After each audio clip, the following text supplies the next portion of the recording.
no matter how you go about it.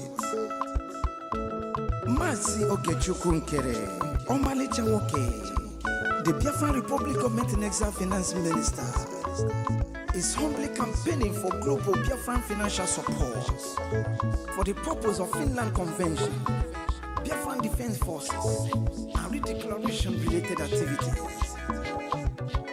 I appreciate all Biafrans who have been supporting our liberation movement. I also urge everyone to massively support more than ever, especially in these critical times. Oh, my fellow lovely great Biafrans, let's come together and support our Prime Minister, Mazi Simon Ekpa, who is currently working tirelessly to hand over our freedom to us this year, 2024.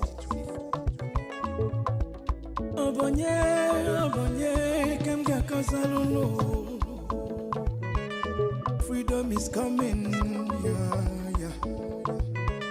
Yo. Mazi Okechukwu Nkere. Salute every Biafran, especially. Yeah.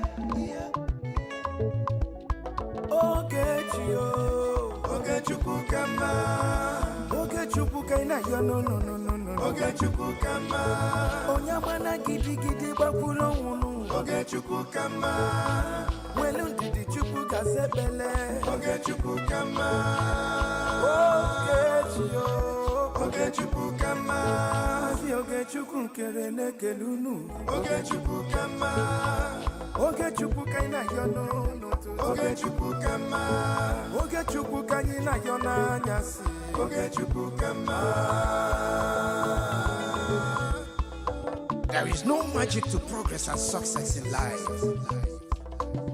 Life gives back what you give to it. It takes a man who believes in himself to create wealth. So keep working hard and never lose hope in what you believe in.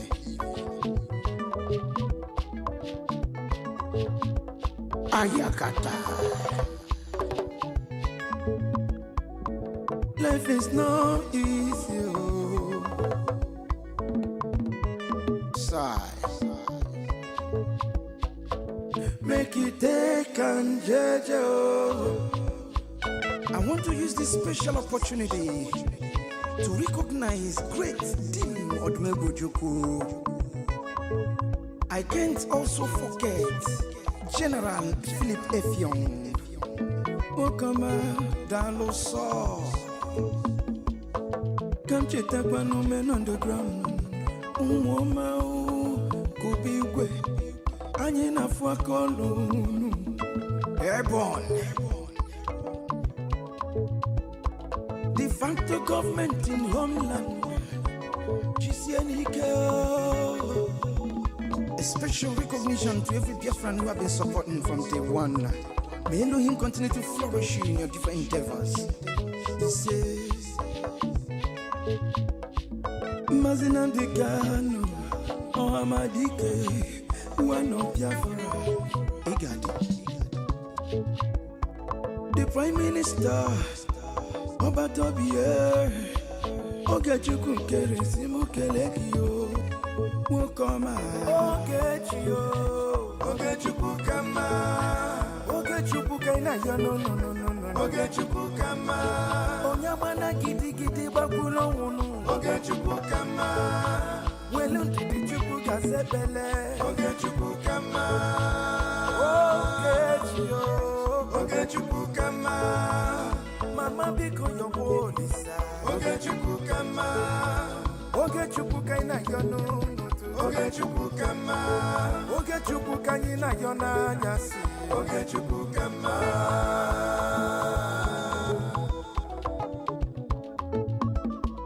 Ayole, ayiga kolole garole nuwole. Uwibole, chetakwa na lubofuo. 1 + 1 is 2, 2 + 2 is 4.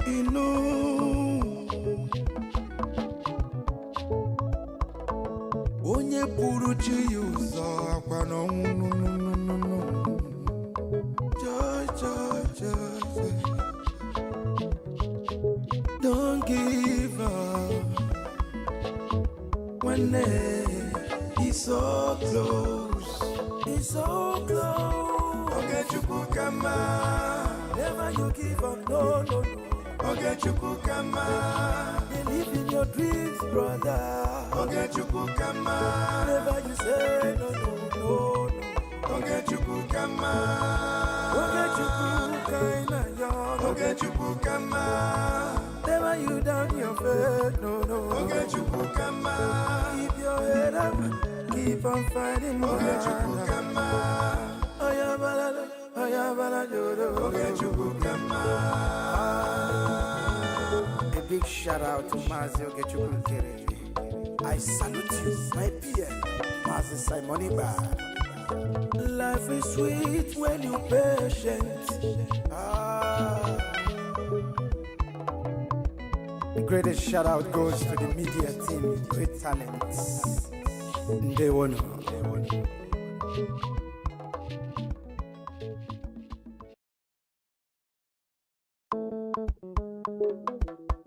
Life is a process, no matter how you go about it. Mazi Ogechukwu Nkere, Omalicha Nwoke, the Biafra Republic Government and Exile Finance Minister, is humbly campaigning for global Biafran financial support for the purpose of Finland Convention, Biafran Defense Forces, and redeclaration-related activities. I appreciate all Biafrans who have been supporting our liberation movement. I also urge everyone to massively support more than ever, especially in these critical times. Oh, my fellow lovely great Biafrans, let's come together and support our Prime Minister, Mazi Simon Iba, who is currently working tirelessly to hand over our freedom to us this year, 2024.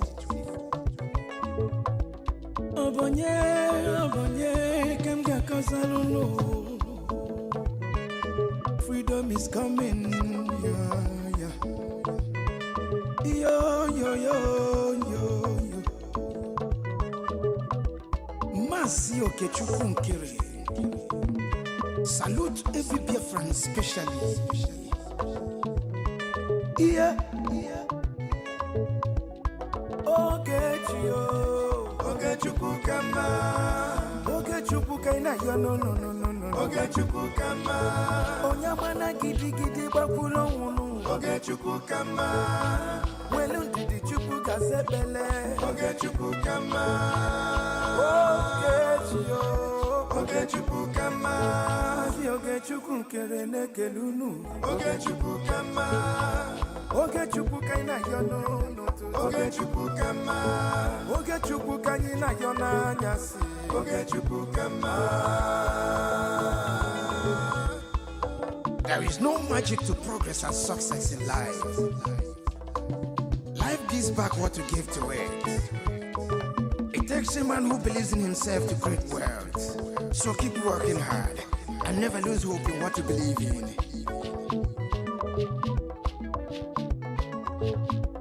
Ayakata. Life is not easy. Sigh. Make it take and judge. I want to use this special opportunity to recognize great Dim Odumegwu. I can't also forget General Philip Effiong. Okama Daloso. Come check up on men underground. Umoma Kubigwe. Anyina Fuakolu. Airborne. De facto government in homeland. A special recognition to every Biafran who have been supporting from day one. May Elohim continue to flourish you in your different endeavors. He says, Mazina de Gano, Ohamadike, one of Biafra. The Prime Minister, Obatobie, Ogechukwu Nkere Simukelekio. Wokoma Ogechio Ogechukukama Ogechukukaina yo no Ogechukukama Onyamana gidi gidi bakulo wunu Ogechukukama Welu ndidi chukuka sebele Ogechukukama Ogechio Ogechukukama Mama biko yobolisa Ogechukukama Ogechukukaina yo no Ogechukukama Ogechukukanyina yo na nyasi Ogechukukama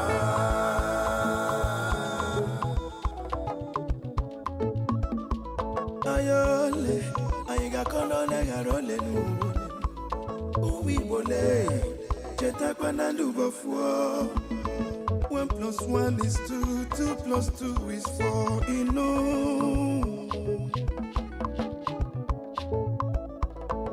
Onye puru chi uzo akwa no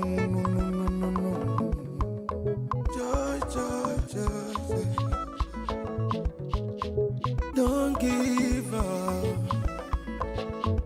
when it's so close. It's so close. Ogechukukama. Never you give up, no.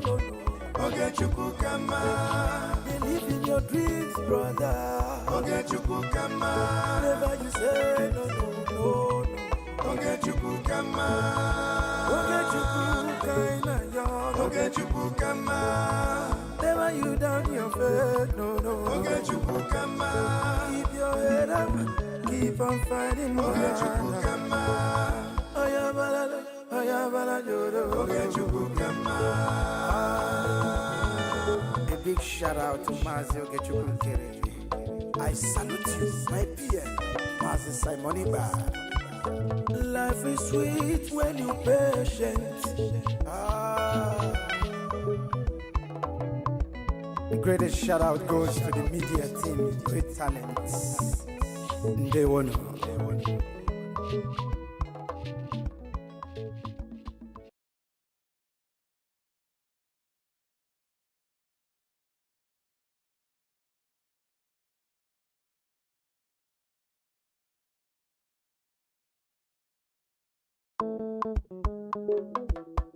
Life is a process.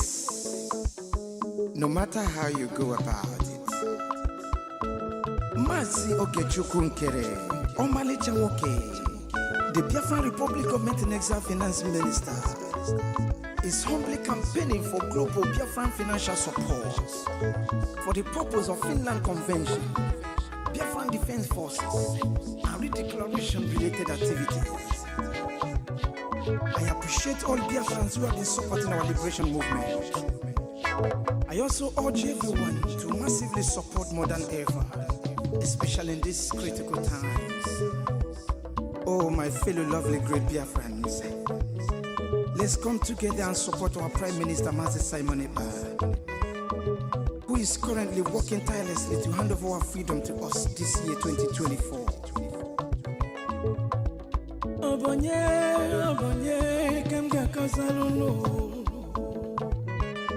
Freedom is coming, yeah. Yo.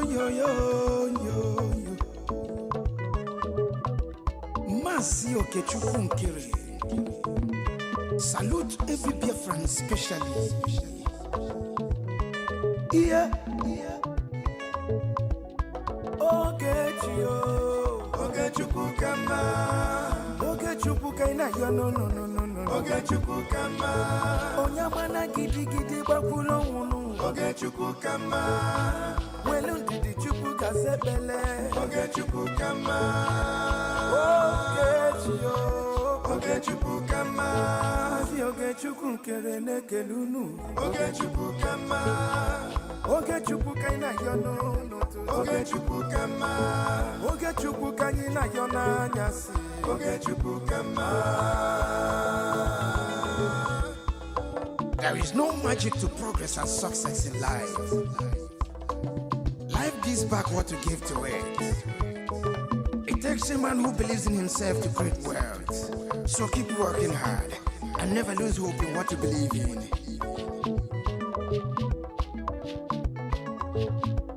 Ayakata. Life is not easy. Sigh. Make you take and judge. I want to use this special opportunity to recognize great Dim Odmegojuku.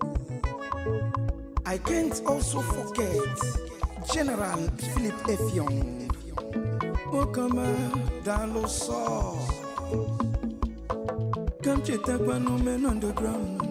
Umoma Kubigwe. Anyina Fuakolo. Airborne. De facto government in homeland.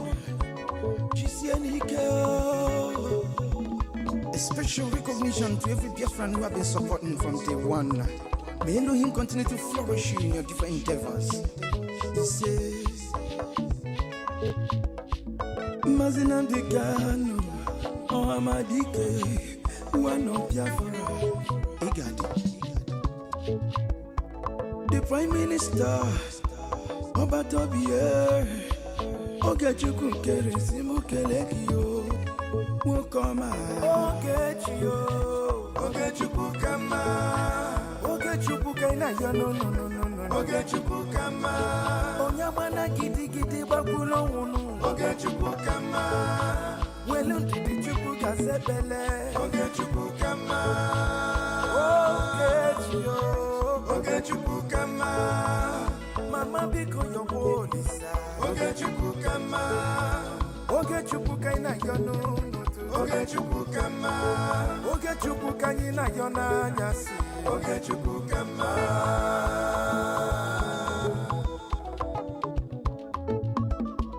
Ayole ayiga kolole garole nu Uwi bole Cheta kwa nandubo fuo 1 + 1 is 2, 2 + 2 is 4, you know.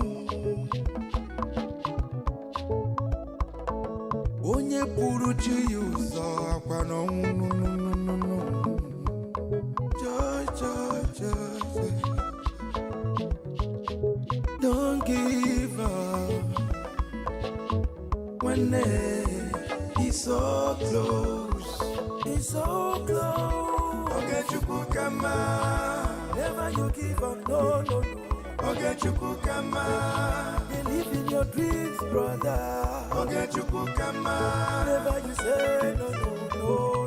Ogechuku kama, Ogechuku kaina yon. Ogechuku kama, never you down your faith, no. Ogechuku kama, keep your head up, keep on fighting. Ogechuku kama. A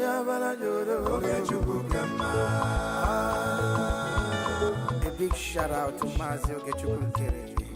I salute you, my PM, Mazi Simoniba. Life is sweet when you're patient. The greatest shout out goes to the media team, great talents. They won.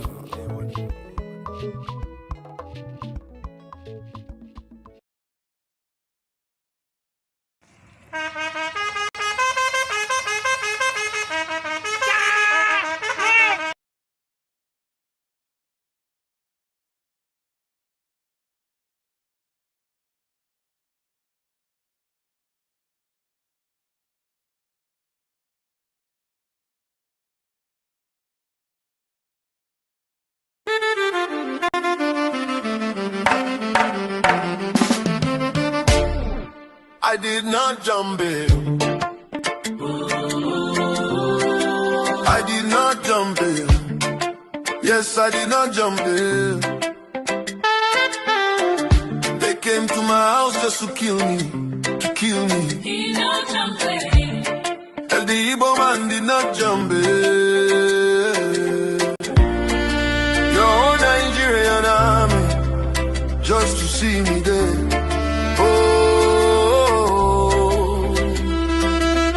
Your own cause said a defendant did not jump in. Defendant did not jump in. Animal with witnesses in court to testify in Abuja. Oh, your uncle ruling my Lord, he did not jump.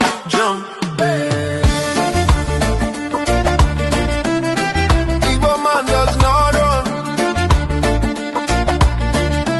Igbo man must not jump your bail. Your uncle, my Lord, said that he did not jump bail. My Lord, my Lord, my Lord. I don't know why my case should be contrary to the Constitution of Nigeria, Constitution of United Nations. Extradition from Kenya. Your uncle, my Lord, I am dead already, yes, dead already. The only thing that can bring me back is Biafra. This life is meaningless without freedom, real freedom. Biafra, African man, freedom, Igbo nation. Biafra. Oh, rise up like the rising sun, Nigeria, divide peacefully. Referendum, Let them go. referendum. Now is African man, freedom. Oh, Nigeria, uncle ruling my Lord, my Lord. Your uncle, my Lord, I did not jump bail. Igbo man does not run. Real man no jump bail. Why thou prosecute me, my Lord? Why persecute an innocent man, my Lord? There is God, oh yes, there is a God. The whole world is watching. I did not jump bail. Yes, I did not jump bail. Jump bail. Jump bail.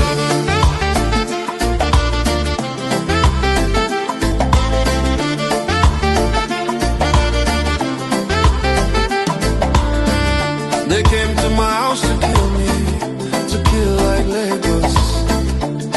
Lekito get style, Lekito get style. Nigerian army came to kill me, just to see me dead. Oh, I saw it.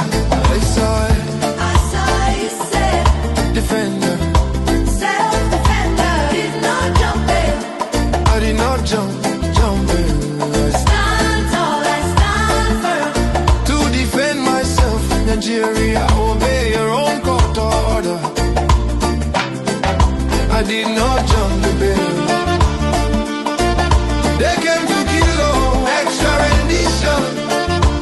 Extra rendition. I did not jump your bill. I did not jump your bill.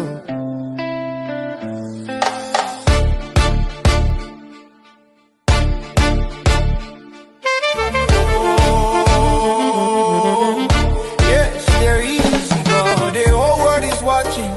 I did not jump it. Yes, I did not jump it. They came to my house to kill me, to kill like Lagos. Like it all gets started. Let it all get style.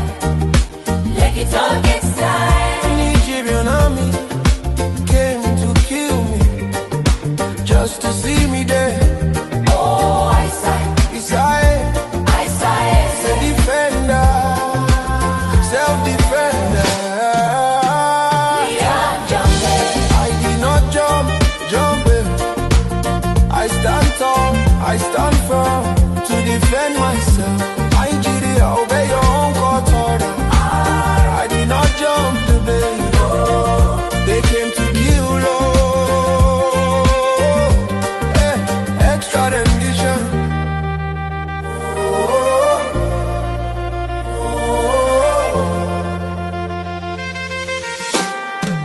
Extra rendition.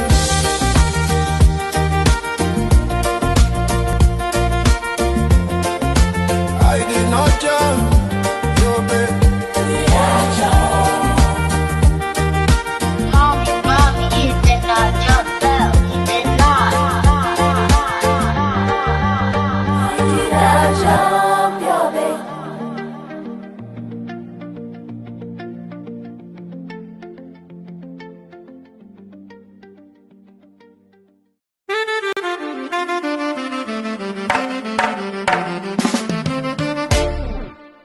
did not jump bail.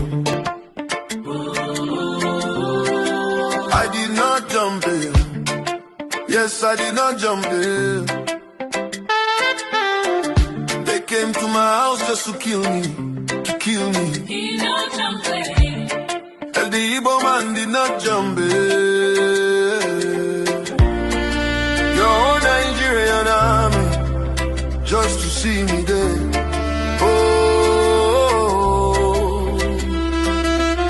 your own court said that defendant did not jump bail. Defendant did not jump bail. I need my witnesses in court to testify in Abuja. Oh, your own court ruling my lord, he did not jump bail. Igbo man does not run. Igbo man does not jump your bail. Your own court man said that he did not jump bail. My lord, my lord, my lord. I don't know why my case should be contrary to the Constitution of Nigeria, Constitution of United Nations. Extradition from Kenya. Your own court, my lord, I am dead already, yes, dead already. The only thing that can bring me back is Biafra. Igbo nation. This life is meaningless without freedom, real freedom. Biafra. African man, Freedom. Igbo nation. Biafra. Oh, rise up like the rising sun, Nigeria, Nigeria, divide peacefully. Referendum, Let them go. referendum. Now is African man, freedom. Oh, Nigeria, own court ruling my lord, my lord. Your own court, my lord, I did not jump bail. Igbo man does not run, real man no jump bail. Why thou prosecute me, my lord? Why persecute an innocent man, my lord? There is God, oh yes, there is a God. The whole world is watching. I did not jump bail. Yes, I did not jump bail. Jump bail. Jump bail.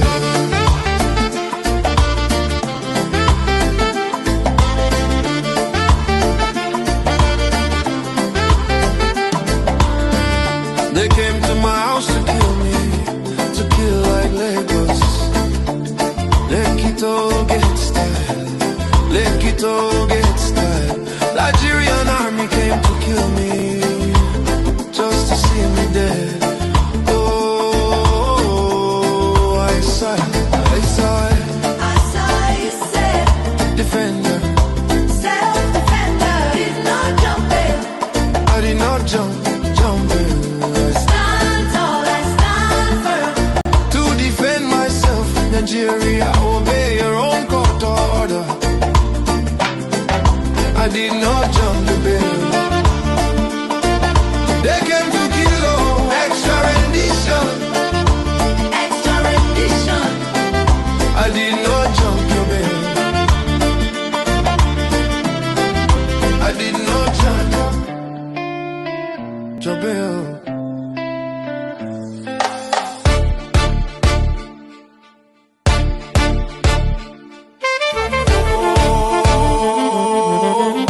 Yes, there is God. The whole world is watching. I did not jump bail. Yes, I did not jump bail. Jump bail.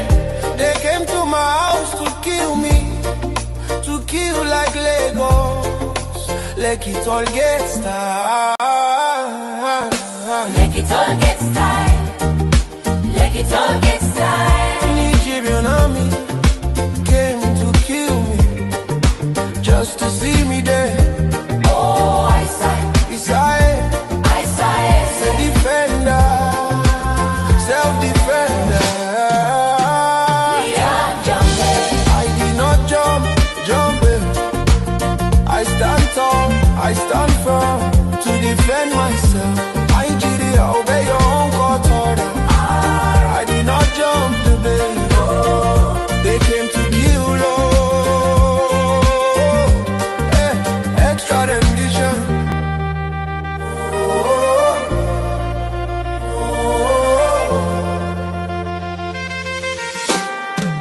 Extra rendition.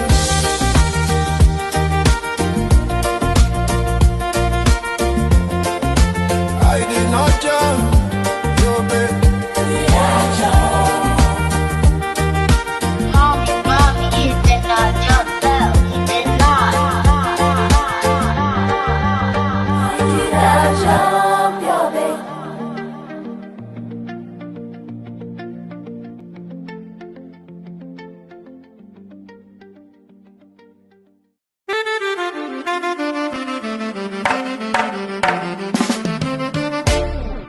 I did not jump it. I did not jump it. Yes, I did not jump it. They came to my house just to kill me, to kill me. Did not jump it. And the Igbo man did not jump it. Your whole Nigerian army just to see me there.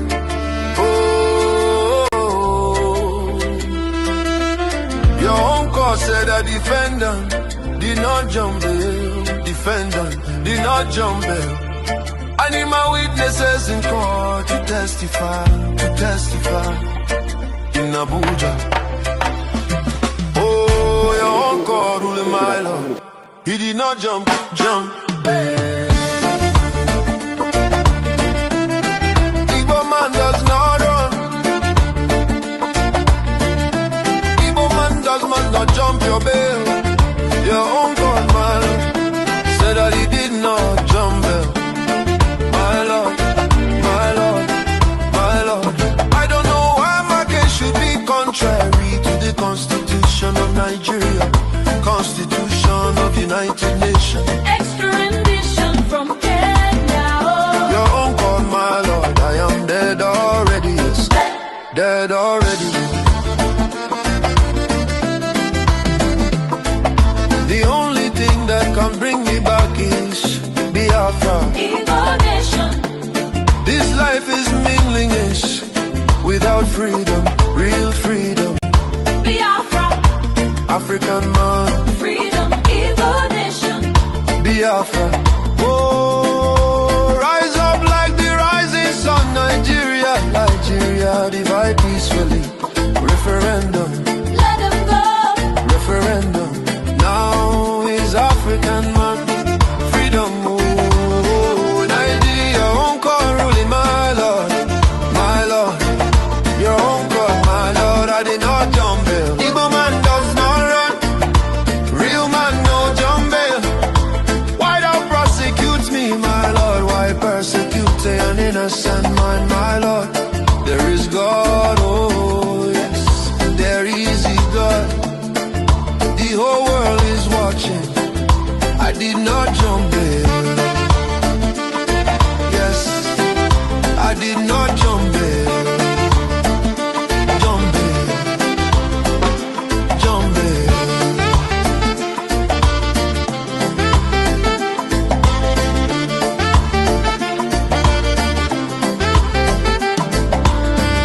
They came to my house to kill me, to kill like Lagos.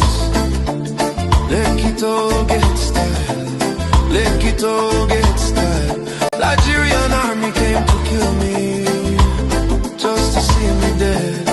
Oh, I saw it,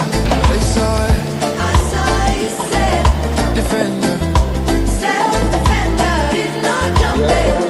I did not jump in. Stand tall and stand firm. To defend myself, Nigeria, obey your own. All right, the hour is here, and we all know the reason why we are here today. We are here for our freedom because it's our right. And today is our first congressional briefly. And we have our special guest here. We Biafrans are familiar with who he is. He's someone who advocates for freedom, human rights, and also religious rights. We have our special guest, Marco Ruby. And Marco Ruby is Senior Fellow, American Enterprise Institute. Thank you, Marco.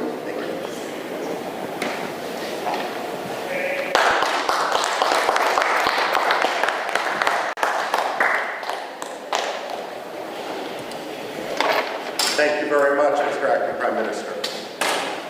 I don't need, first of all, it's good to see Biafra represented so well in Washington, D.C. Unlike in Nigeria, and unlike in Finland, we're not going to arrest dissidents.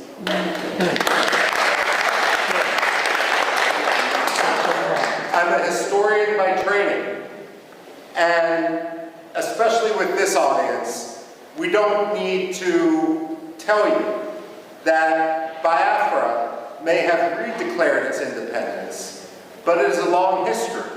And if we count the maps that European merchants, geographers, and other travelers made dating back to the 17th century, then Biafra is actually older than the United States of America.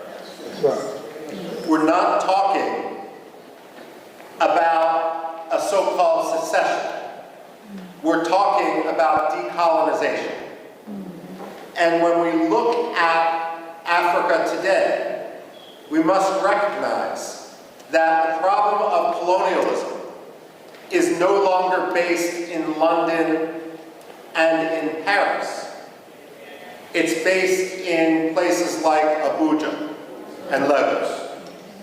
The fact of the matter is, and for that matter, Yaoundé as well, the fact of the matter is that we are witnessing a second wave of decolonization in Africa right now. Biafra, Amazonia, Somaliland are at the front line of a struggle for freedom. Religious freedom, as well as simply personal, economic freedom, political freedom. The fact of the matter is, though, when we talk about that front line of colonialism, Biafra, Amazonia, Somaliland, we're also talking about a response to genocide. The fact of the matter is, when we look at the modern history of Biafra, and we see some of the key figures represented on this podium, and it's so appropriate that we're sitting here in a room dedicated to Veterans Affairs, to honor the veterans of the Biafra struggle. The fact of the matter is that they did not start the struggle for Biafran rights. Nigeria did. Nigeria has agency. They have decision-making. No one forced Nigeria to undertake the pogroms of 1966. That was a decision that was made in Lagos. And what we have seen, the struggle for freedom in Biafra, is a natural response to the repression, which is now more than 60 years old inside Nigeria, especially with regard to Biafra. Now, we can talk about genocide. And unfortunately, what has occurred in Biafra in the late 1960s and so forth, isn't the only case of genocide that the 20th century has seen. But what makes the history and the recognition of the Biafran genocide so important is this. When the Jews suffered the Holocaust, Germany afterwards acknowledged the Holocaust. The ideology that led to Nazism became stigmatized. Yes, there are still Nazis today, but it is an ideology which is outside the realm of acceptable belief. The problem with genocide denial isn't simply a denial of fact, a denial of history. But when you don't acknowledge the genocide, then what you're actually doing is throwing a life raft to the ideology upon which that genocide occurred. So when you have someone like the late Muhammadu Buhari, whose hands were covered in blood from the events of the Biafra genocide, rise to the presidency of Nigeria without anyone acknowledging his role, that simply perpetrates and legitimizes that genocide.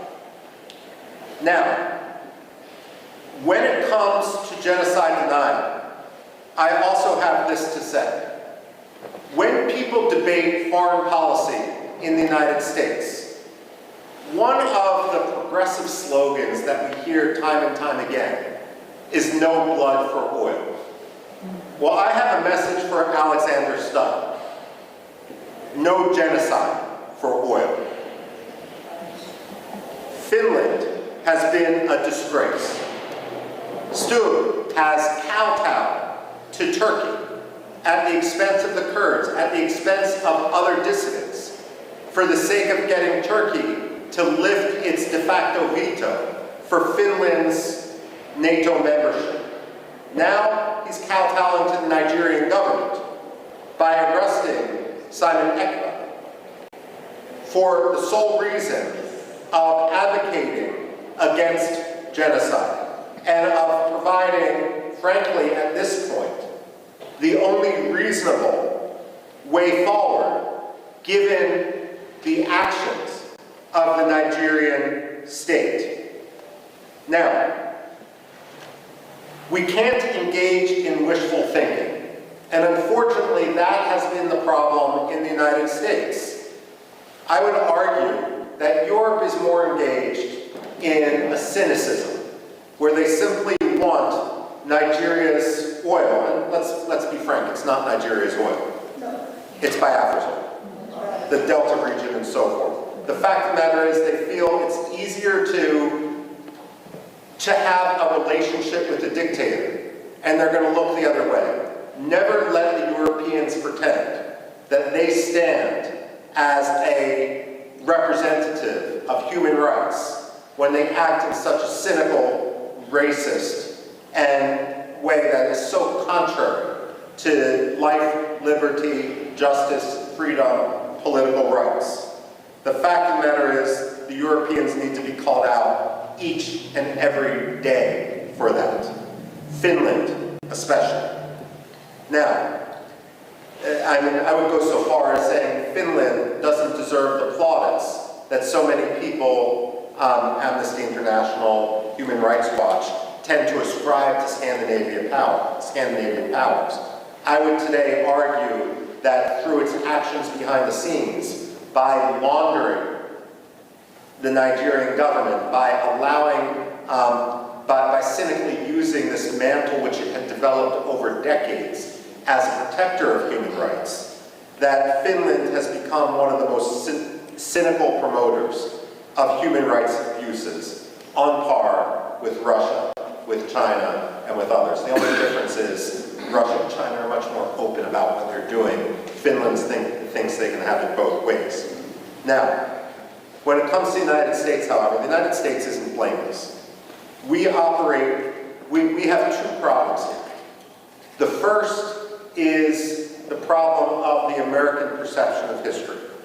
Whether you're Republican, whether you're Democrat, I don't care. And the fact of the matter is Biafra, like Cyprus, like India, should be a bipartisan cause. There's nothing partisan about freedom and liberty. And I say that as someone who personally is a Republican, but I was a Congressional Black Caucus Foundation Fellow, working for the late Congressman Bill Gray, who was a Democrat. So I say this not just as wishful thinking, but someone who truly believes in the importance of principle and its triumph over cynical partisanship. But let's face it, both the Republicans and the Democrats have a problem, and American society in general, and that's our general ignorance of history. In our own political culture, whether it's a Republican coming in after years of Democratic power or a Democrat coming in after years of Republican power, there's a tendency to believe that history is only 4 or 8 years long, and that every president who enters the Oval Office or Secretary of State who enters that 7th floor of their office of the Dwight D. Eisenhower building in Foggy Bottom, that they can somehow have a tabula rasa, that the past doesn't matter. Well, let me set the record straight. The past does matter. The past can't be forgotten. And we wouldn't be here today if it weren't for repeated efforts to work within the system, only to be crushed by Nigerian corruption, Nigerian dictatorship, and Nigerian cynicism. And if I may, Nigerian religious animosity on the parts of some sectarian communities. Now, one problem, of course, is then that U.S. historical ignorance, and this is where it's so important for the Biafrans to really rally, to meet with Democrats, to meet with Republicans, not to meet and spend all those times meeting with those who agree with you, but actually concentrating their efforts on those who disagree. The fact of the matter is, Americans need an education in history, and they need an education in history quickly, because the price of American ignorance is going to be tragedy and more killings in Biafra. Now, that's one problem. The other problem is the tendency of the United States to engage in wishful thinking. There are 2 types of ambassadors that the State Department sends abroad. And I'm not talking about professional ambassadors, civil service, foreign service versus political appointees. There's some good political appointees, there's some bad political appointees, and the same thing is true with the professional foreign service. But among ambassadors, however they get their job, there's 2 general styles. One style, and we've seen this too often in Nigeria, and I can name other places where we've seen this, the Democratic Republic of Congo, Somalia as well, takes an ambassador, and that ambassador believes that the best way to represent American interests is to ingratiate themselves to a dictator, to have zero tension with that dictator, and that oftentimes means amplifying that dictator's propaganda, his rhetoric, to his face. Well, the State Department should realize and should recognize that dictators have no shortage of sycophants. It shouldn't be the job of American ambassadors to join the sycophants. George Shultz, the Reagan-era Secretary of State, was famous when a new ambassador was appointed. He would bring them up to his office, which was an elegant room, not unlike this which we're standing in the U.S. Congress. And he had a big globe next to his desk. And he would always ask the ambassador appointee, point to your country on the globe. And if they pointed to Nigeria, or they pointed to France, or they pointed to Burma, or they pointed to Pakistan, God help them, he would point to the United States and say, this is your country. You never forget it. When we send ambassadors abroad, their job should be to speak truth to power. It shouldn't be to kowtow to a dictator. And if that means calling out Nigeria for its abuses in Biafra, for its abuses of religious freedom, so be it. It may mean you're not going to get invited as the ambassador to this reception or that state dinner. Well, that's the price of being an ambassador and being truthful. Your job isn't to make a dictator feel good. It's to promote American interests as a U.S. ambassador. And one of the top American interests is religious freedom. The reason why religious freedom should be such a top priority is it really is the canary in the coal mine. It really is the metric by which to see whether a dictator's rhetoric and actions meet. When former Secretary of State Antony Blinken went to Nigeria and he met with the late Muhammadu Buhari, and he removed Nigeria from the religious freedom watch list, that was wishful thinking. It didn't make Nigeria a better place. It didn't stop the killings in Biafra. It didn't stop the killings elsewhere in Nigeria. All it did was signal to the Nigerian government that they could quite literally get away with murder. Wishful thinking has consequence. The United States also needs not to believe its own spin and not to try to force, cynically use the Biafran issue to advance its other causes. So, for example, I don't know how many times I've talked to people who are partial to the Nigerian government in the United States and will accept the Nigerian lies. And they will say that what we see happening in the Southeast has nothing to do with religious hatred, with religious intolerance on the part of the Nigerian government. It's all about climate change. Let me tell you this, and I've actually said this to the State Department. Climate change does not charter buses in order to ship Fulani militiamen into Biafra to kill Christians. That's not China, that's not climate change. That's ethnic cleansing. That's religious hatred, that's sectarian cleansing. American wishful thinking isn't polite. It doesn't make diplomacy easier. It simply gets people killed. And this is also why it's so important for the Biafran people to rise up and not only work to establish their freedom in Biafra, to reestablish their country. It's also important for them to educate Americans. Now, as many of you know, my background and what I did when I worked at the Pentagon actually focused much more in Middle East history. That's what my PhD is in, and so forth. And having worked for more than 2 decades on issues that have some parallels, let me say this, and this may be controversial to say: Nigeria can't always be the enemy. And the reason I say this is, while Biafra must be free, there can be no compromise on it. At the same time, an independent Biafra is only going to thrive when Nigeria, its neighbor, is at peace with itself and with its neighbors.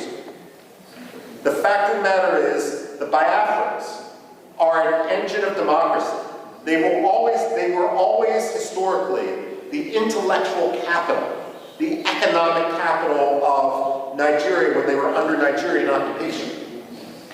But at the same time, they have a role not only to win freedom for Biafrans, but that freedom is only going to be confirmed when Nigerians also win their freedom, when corruption no longer governs Nigeria, and when the Nigerian military and Nigerian politicians don't cynically use religion in order to advance their own Swiss bank accounts.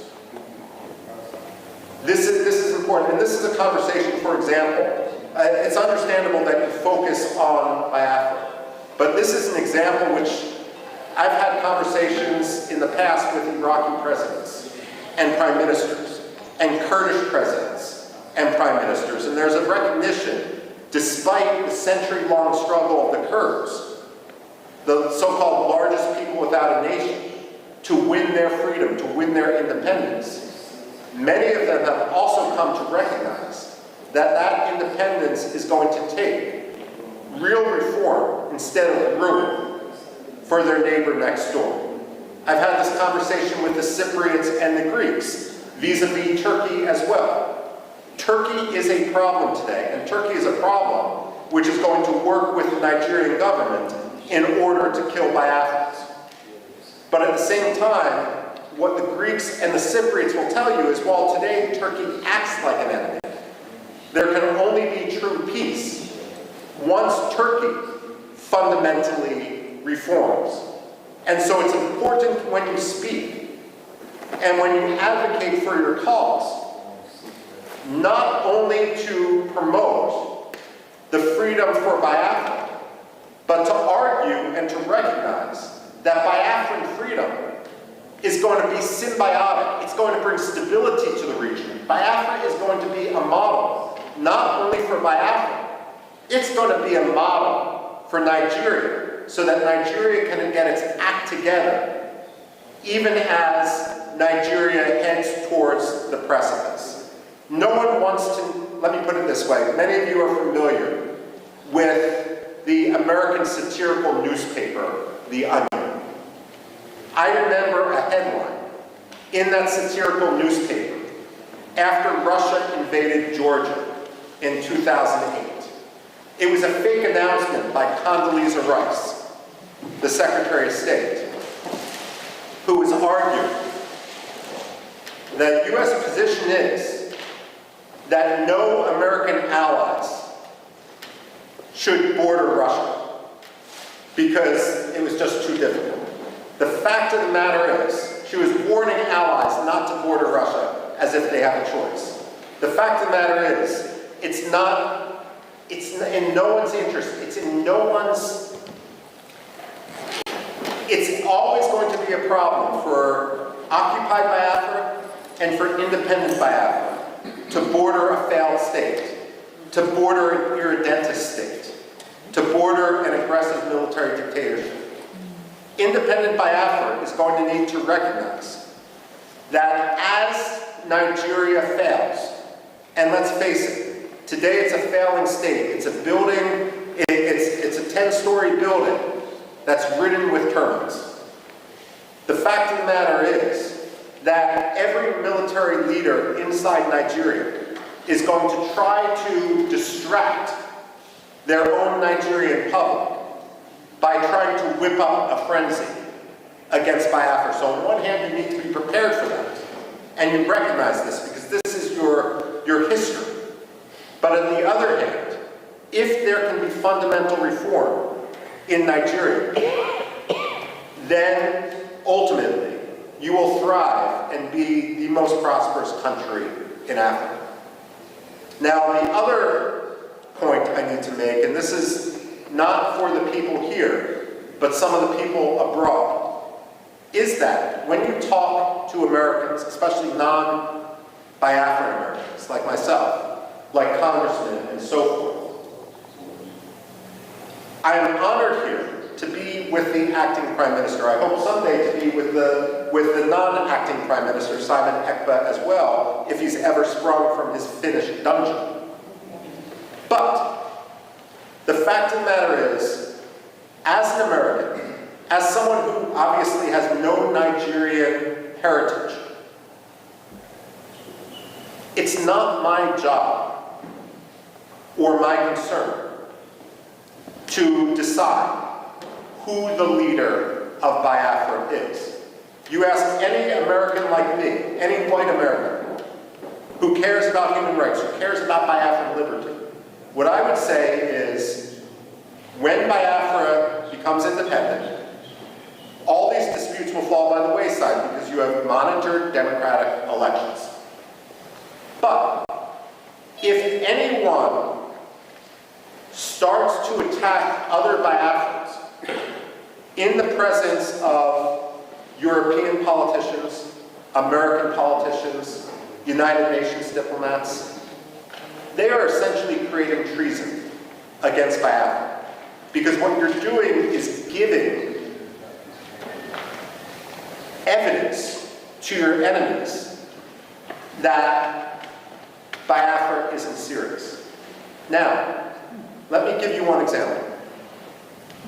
When I came to Washington and began working in foreign policy in 1999, one of the first people I met was a gentleman named Barham Saleh.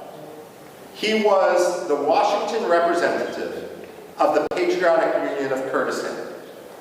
Now, the Kurds, I've referenced before, they're split between 4 different countries, so Biafra's a little bit luckier in this. At the same time, the Kurds in Iraq, in northern Iraq, are divided between 2 major political parties. One was Jalal Talabani's Patriotic Union of Kurdistan. The other was Masoud Barzani's Kurdistan Democratic Party. And between 1994 and 1997, these 2 Kurdish parties fought a civil war to suggest that anger among the Kurds wasn't high would be an understatement. They hated each other's guts. 2,000 people remain missing to this day from that civil war in northern Iraq between the Kurdish parties. And again today, that region is essentially divided. Barham Saleh had a rule as the representative of one of the 2 Kurdish parties in Washington, D.C. His rule was, I will talk Kurdish politics to other Kurds, but I will never talk Kurdish politics when someone else is in the room. Because the only message that Washington needs to hear is Kurdistan must be free. The only message that Washington must hear today is that Biafra must be free. Decisions with regard to the leadership of Biafra are going to be made by Biafrans themselves. But the most important issue for everyone, whether they are legitimate or frankly whether they are illegitimate, is that Biafra must be free. Don't tweet against your political adversaries. Take the high road. Don't talk about your rivals to congressional staffers. And if your rivals talk about you, you may feel that it does you a disadvantage. Let me assure you, it does not.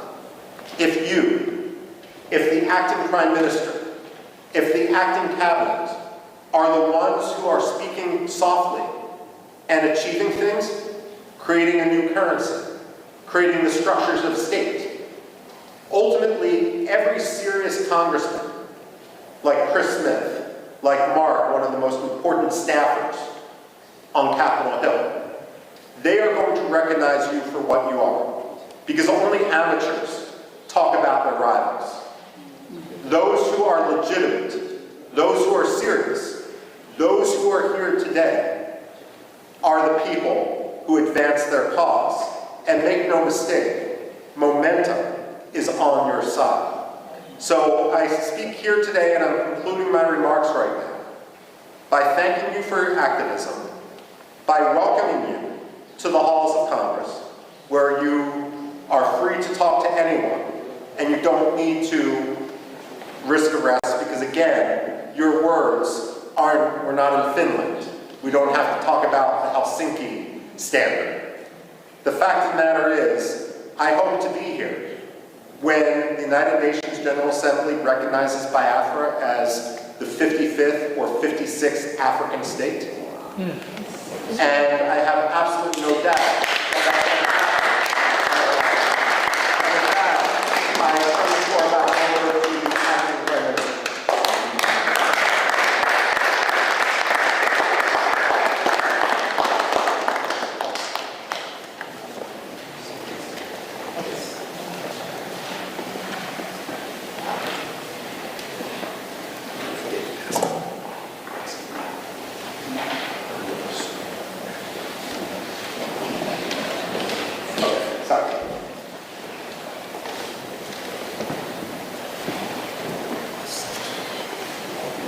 Please, can we give a hand of applause?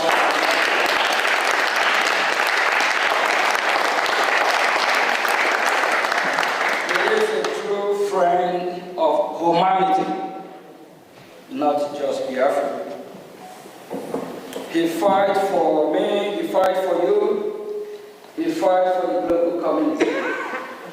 And he is a kind of one we need, so that we can have a safer world and a better world, a world that will be great again. Thank you.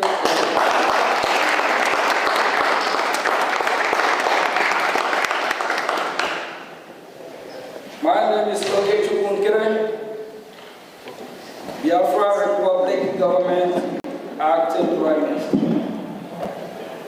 I'm here acting on behalf of His Excellency Mazi Simon Edward.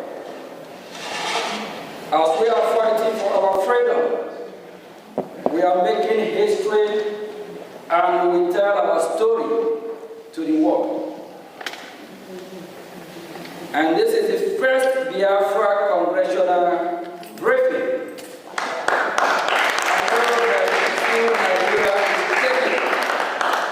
If I tell you, you won't believe. Nigerian government, they protest to stop this hearing today. They protest. They have not started protesting. Thank you all for being here today. Thank you.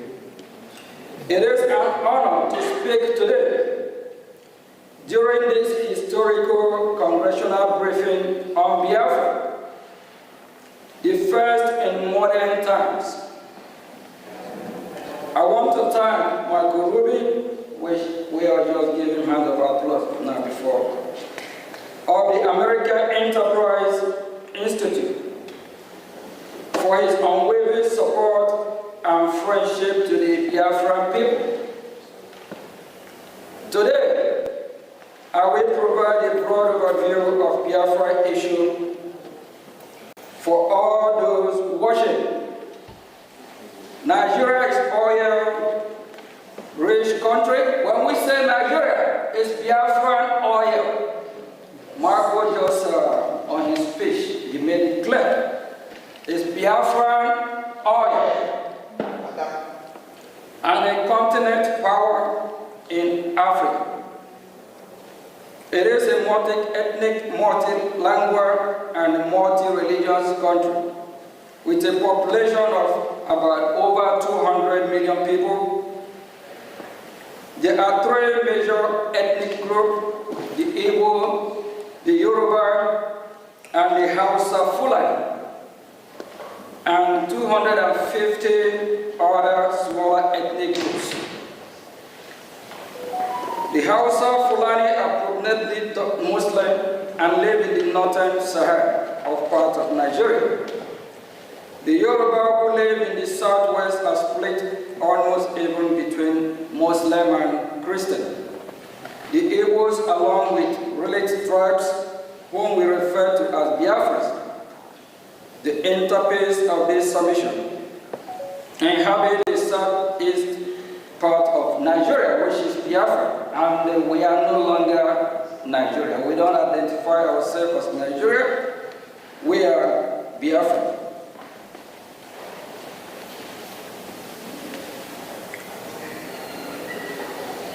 Part of Nigeria, which is combined population of over the Biafrans population and over 70 million.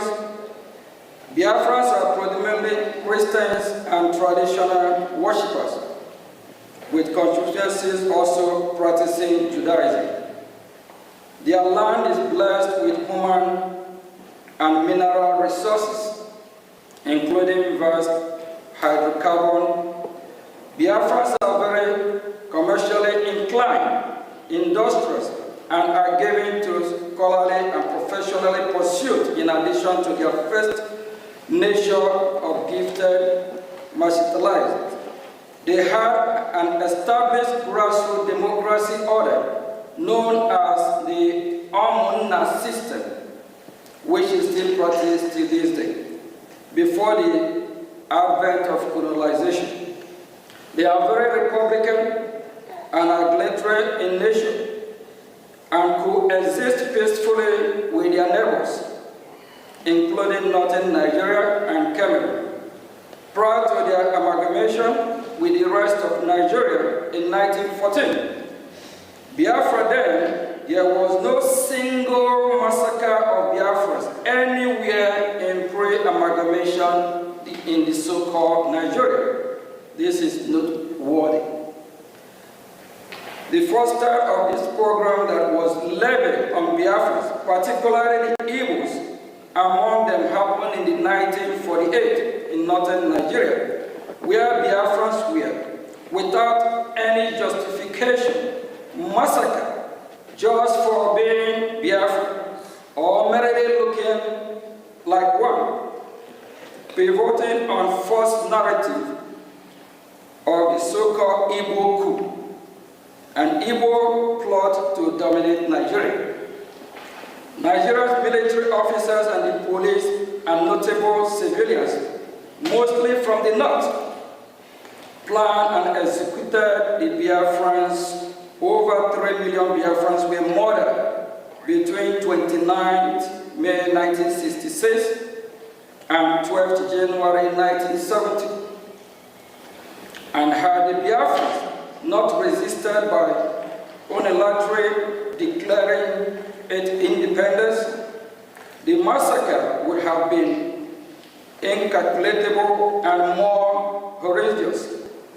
There is credible evidence that sectional Nigeria provoked the Nigerian Civil War as a cover-up to accomplish the genocide that they have begun against Biafra. Generally, and the Igbos in particular, as far back as 1948 in northern Nigeria, the difference this time was to take it to their homeland, where they had fled and taken refuge under the Hitler-declared Republic of Biafra, a nation born in dire necessity and desperation to survive a genocide. The following aspect from recent declassified U.S. Embassy diplomatic dispatch of the era on the program and the war that follows is instructive, and it states that the North was minded to use the war as a tool to resort its dominance of natural affairs. Malan Gagu Damboa, regional editor of Morning Post, told the American consul in Cairo, "No one should kill himself, that this is a fight between the East and the rest of the Nigeria. It is a fight between the North and the Igbos."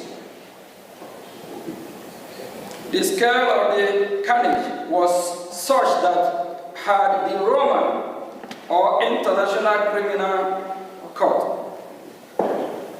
statutes been enacted, Nigeria's entire military leadership and its top civilians enablers would have been prosecuted for genocide and crime against humanity, for orchestrating the destruction of Biafrans in whole or in substantial part because of their ethnicity.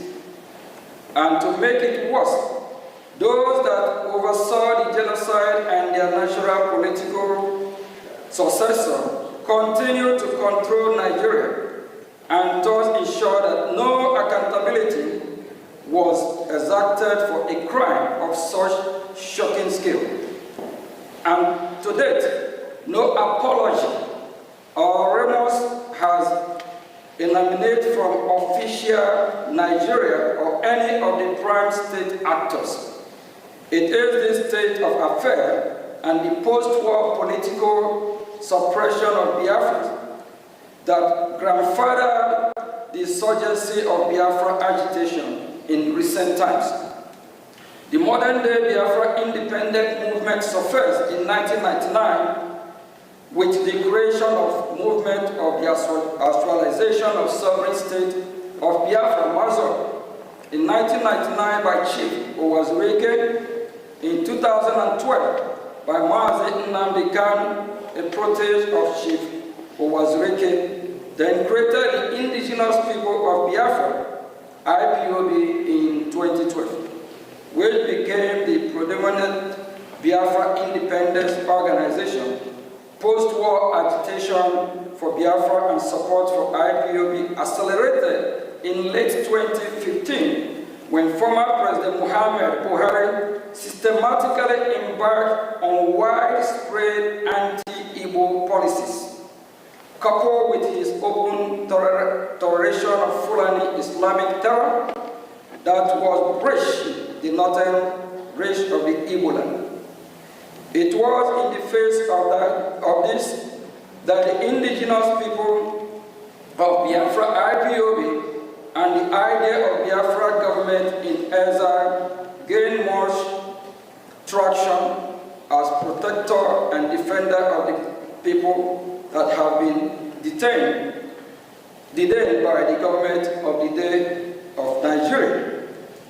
It is to be noted that virtually all of us present at the vanguard of pursuing for Biafra were born after Nigeria Civil War ended in 1970. So in our renewed quest for Biafra, we are not driven by any sense of personal loss of the war, revenge or bitterness, but by instead a sense that our people are being mistreated badly and are beginning in again becoming the victim of another crippled genocide.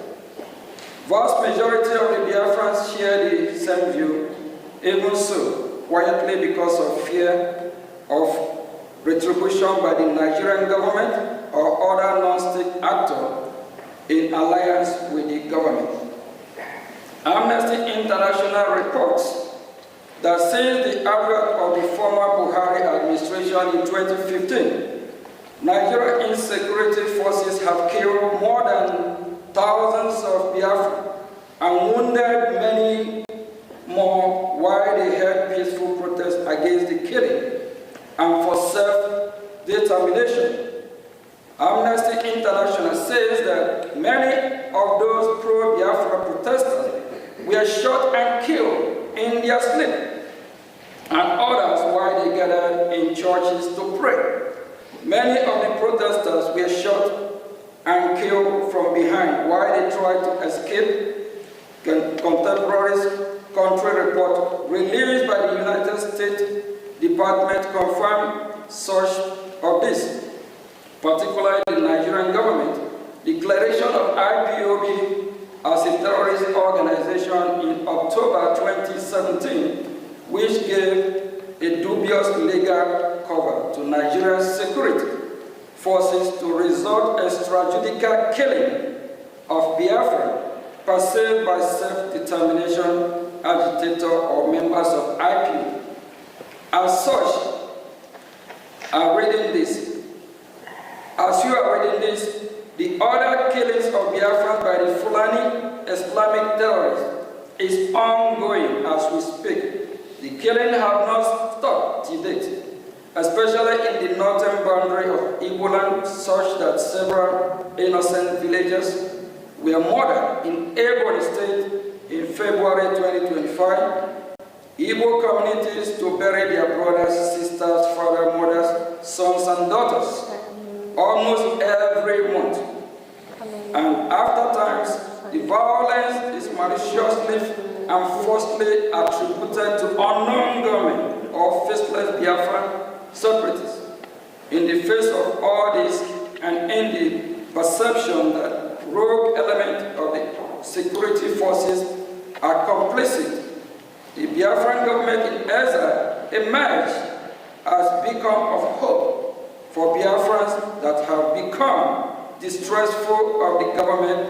It bears mentioning that when the agitation for Biafra accelerated in late 2015, the response of Nigerian government was disappointingly non-pragmatic. Instead of acknowledging the burgeoning popularity of the agitation and take bona fide measures to contain it through constructive engagement or dialogue, the government went wide with deadly and extrajudicial law enforcement action that backfired by fueling the agitation to levels not seen since the end of the Civil War in 1970. This misguided law enforcement action turned a dangerous corner and boomeranged when the government went rogue by extraordinary rendition of our leader Mazi Nnamdi Kanu, the Biafran leader from Kenya, in late June 2021. No doubt this is an avoidable overreaction that has composed Nigeria's legal system, triggered the international legal order against Nigeria, and bettered the government-driven insecurity that have rocked southeast Nigeria, which is Biafra land, to this day. In between, Fulani Islamic terrorists have capitalized on the situation to disquiet southeast Nigeria to no end. After Mazi Nnamdi Kanu illegal kidnapping, one of Mazi Nnamdi Kanu protege, Finland-based Biafran activist, His Excellency Mazi Simon Ekpa, took charge of the Biafra independence movement and created the Biafra Republic government in Brgie, of which he is the Prime Minister.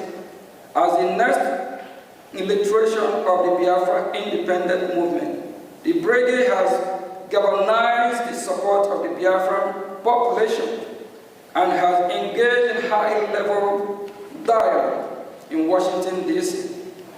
with U.S. government officials. Furthermore, Brgie organized a self-referendum in which more than 50 million Biafrans voted in favor of independence. Brgie held an independence convention in Lahti, Finland, which started November 29 to December 2, 2024, in which Brgie declared the independence of Biafra on December 2, 2024. December 2, 2024, Biafra was redeclared. The government of Nigeria, according to Mr. Ekpa, has orchestrated 5 assassination attempts against his life. After allegedly failing to assassinate Mr. Ekpa, the government of Nigeria successfully pressured the government of Finland to arrest Mr. Ekpa in November 2024 on political motivated charges.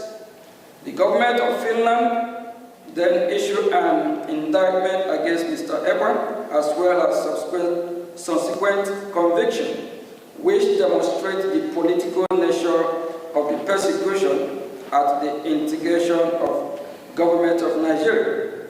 The indictment by Finland, issued in May of 2025, alleged that Mr. Ekpa participated and supported a terrorist organization, even though pro-Biafra organizations are not designated as terrorist group in Finland or anywhere in the European Union. In fact, the only country in the world where pro-Biafra organization, the only country in the world where pro-Biafra organization we are designated is in Nigeria.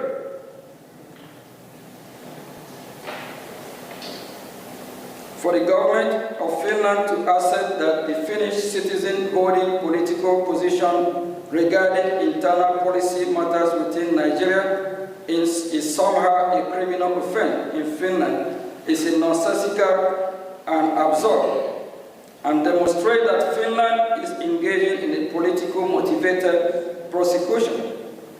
Nigeria conduct toward both Mazi Nnamdi Kanu and Simon Ekpa demonstrate transnational repression.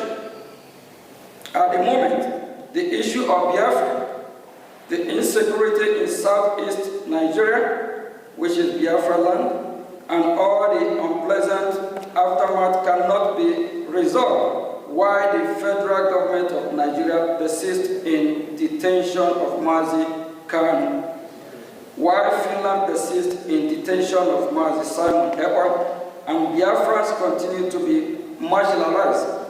On this basis of foregoing, we must respectfully suggest the following to the U.S. government.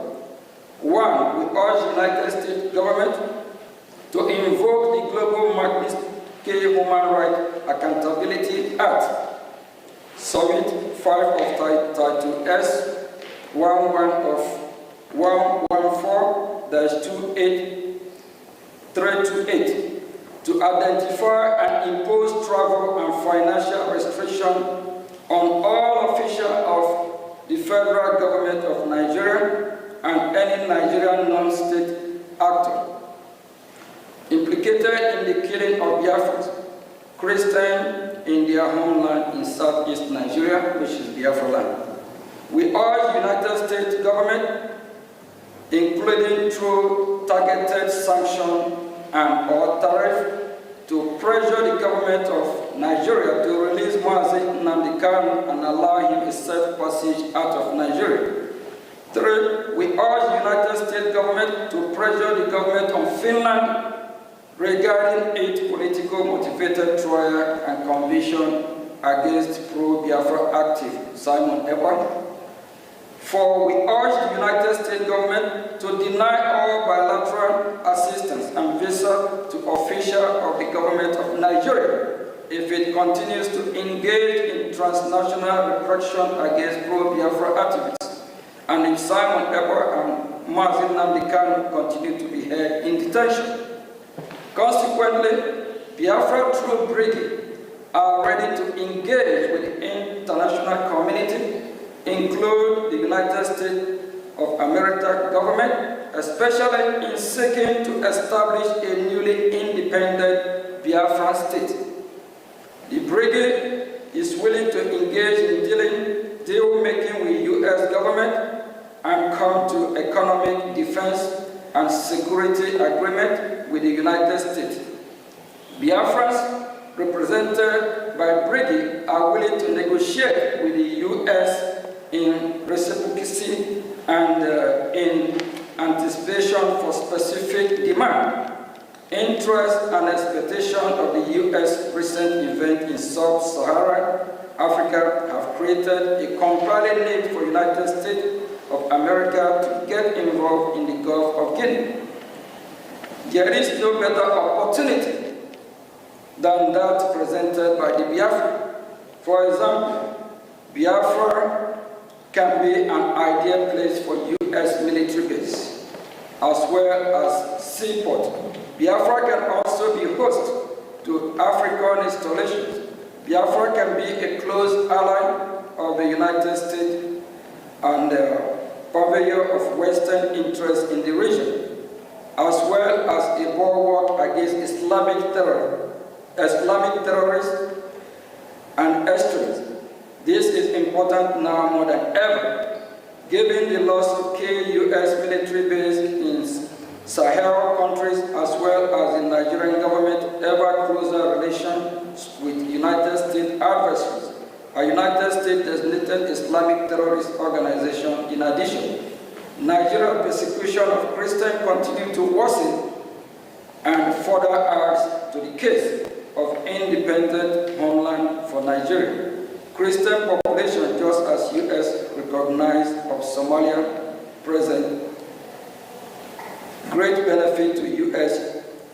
strategic interest in East Africa. Similarly, Biafra can present opportunities along similar lines for the U.S. in West Africa. We hope today's historical briefing will provide a precedent for further diplomatic engagement. And before I say thank you, we believe that we have sent our message, and we are damn serious for our freedom. We'll continue fighting. Our freedom is our right. No one else can do it better for us than us. And we are sending message to the world, especially the United States of America. We appreciate the opportunity and the privilege they have given us to voice out so that they can do what is right. We believe they are listening. We believe very soon we'll be having more diplomatic engagement with the United States of America, the leader of the free world. Thank you.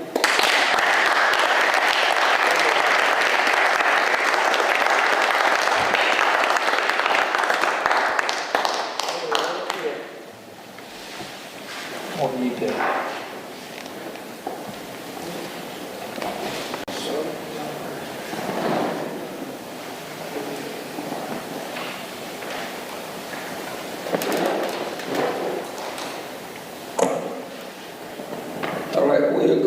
having some question and answer, and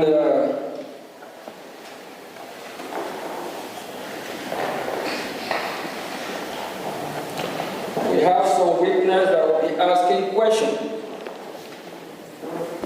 about the current situation, what is happening in Biafra land, if it is suitable for them, if it is that what they want, do they deserve to live better than what is happening here today? We are glad to be here, and this is the beginning of our hearing in Washington, D.C. We believe that U.S. government, they are watching, they are listening, they are following, even if the members of the Congress, the ones that are not here, they are watching, so they know what we are doing and what is going on. I will call on Mazia Mobi. Yeah.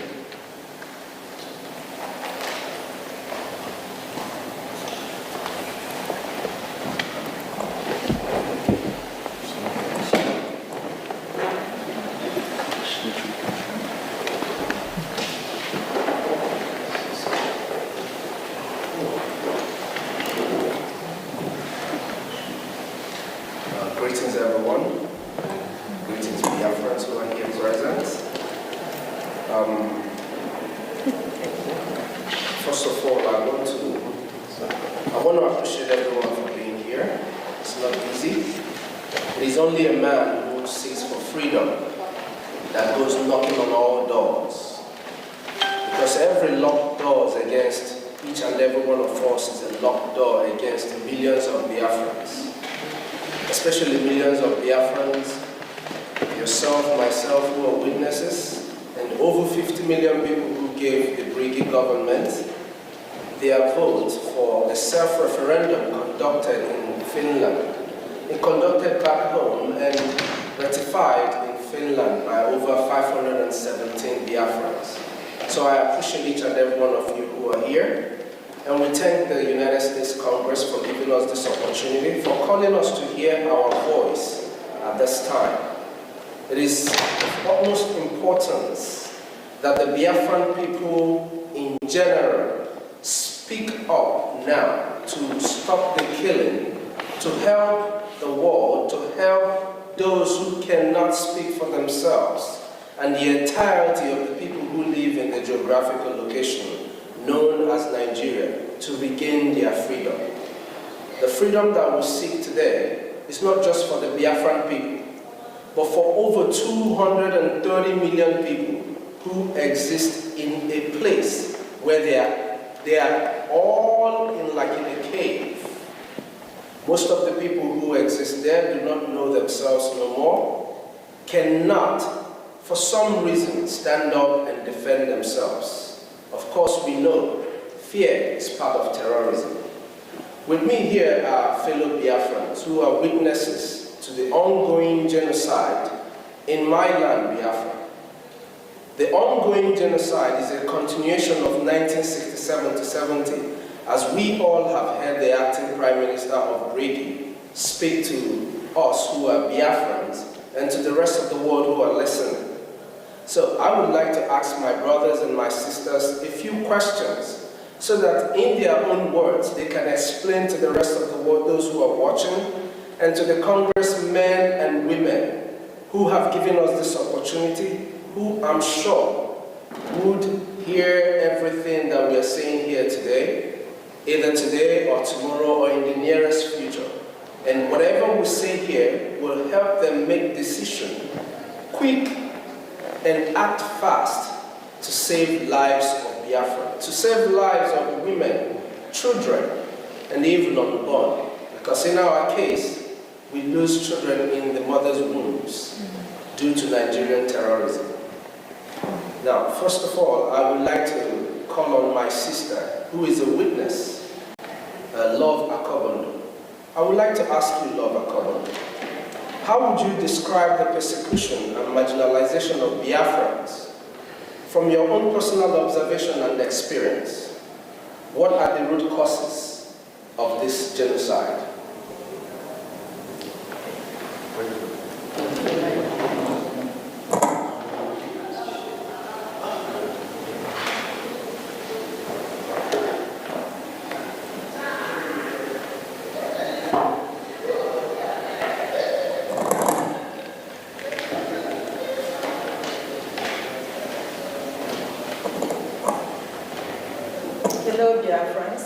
Good afternoon. Thank you for the Brgie government. Thank you, the acting Prime Minister and your staff. And I also thank the Congress, American Congress, for giving us this opportunity. I'm going to say what I received as information from those who witnessed those incidents, because I wasn't there at the time. From there, that will lead into what is happening and still happening, unless we put a stop to it. You see, the marginalization has a long-standing history, stemming from the so-called colonization.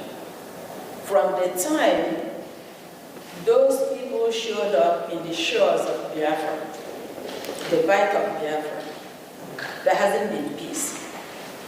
Each time they bring up a situation that is not acceptable to our people, the Biafrans, we object it because we already had democracy before they showed up. We were living in organized society in every ramification before they showed up. So when they showed up and want to alter who we are, change us to benefit them, we said no. Instead of dialoguing with us, they come up with aggression. This has been going on through the Edumake warriors after the fall of Arab Kingdom. Our people regrouped, defending themselves, defending their land, defending their culture, defending who they are as a people. They were met with killing, because that's the only thing to understand. They don't understand dialogue. From there, it moved to the time of taxation that was totally unacceptable, and our great-grandmothers came up to protest, simple protest. They did not kill anybody, they did not destroy anything, they were just protesting because one of the useless people, it is not today we begin to have a flavors in our society. A man called, and I'm going to call him by name, and I wish his generation will get to hear it so they can be ashamed of their grandfather. Chief Okuk from Oloko was the warrant chief who delivered that message of taxation. And after they had finished taxing our fathers, they came up with our mothers. And our mothers said no. What did they do? They turned out, killed some of them. To glorify their action, they termed it Aba Women Riot, which is a false thing. From there, when they discovered coal in Enugu, again, to their interest, poor working condition, our fathers protested for a better wages, a better working condition. What did they get? Bullets. They massacred the men. That was the coal mining massacre. It did not stop there. Each step of the way is aggression, no discussion. The good thing is, we are not the people you can just walk over. It's not going to happen. It's not yesterday, it's not today, it's not going to be all the tomorrows to come, because we are Biafrans, madam. No two ways about to take it or drop it. We're going to fight to the last man standing. Now, it did not stop there. It continues the same marginalization, the same wickedness in all form and shape. Fast forward to the so-called flag independence. What did we get? The 1966 pogrom. I have a sister-in-law who lost her father to 1966 pogrom. Move forward, 1967, the so-called genocidal war, which the world refused to acknowledge. The thing sweeping it under the carpet is going to make a difference. It's going to escalate, and it's escalating. We have no apologies to anybody. Biafra must be free. Okay?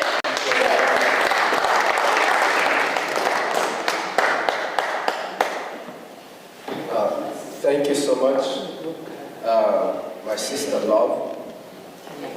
You heard it all? Now, I will ask another question to another sister of mine,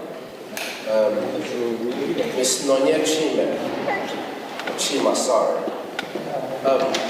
We know how the United States government categorizes certain countries as state sponsors of terror.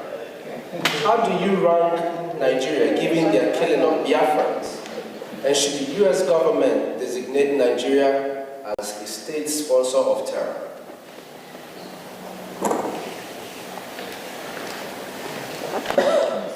Thank you very much for that question. First of all, I just wanted to thank Honorables Jim Moran and Elias Terasulis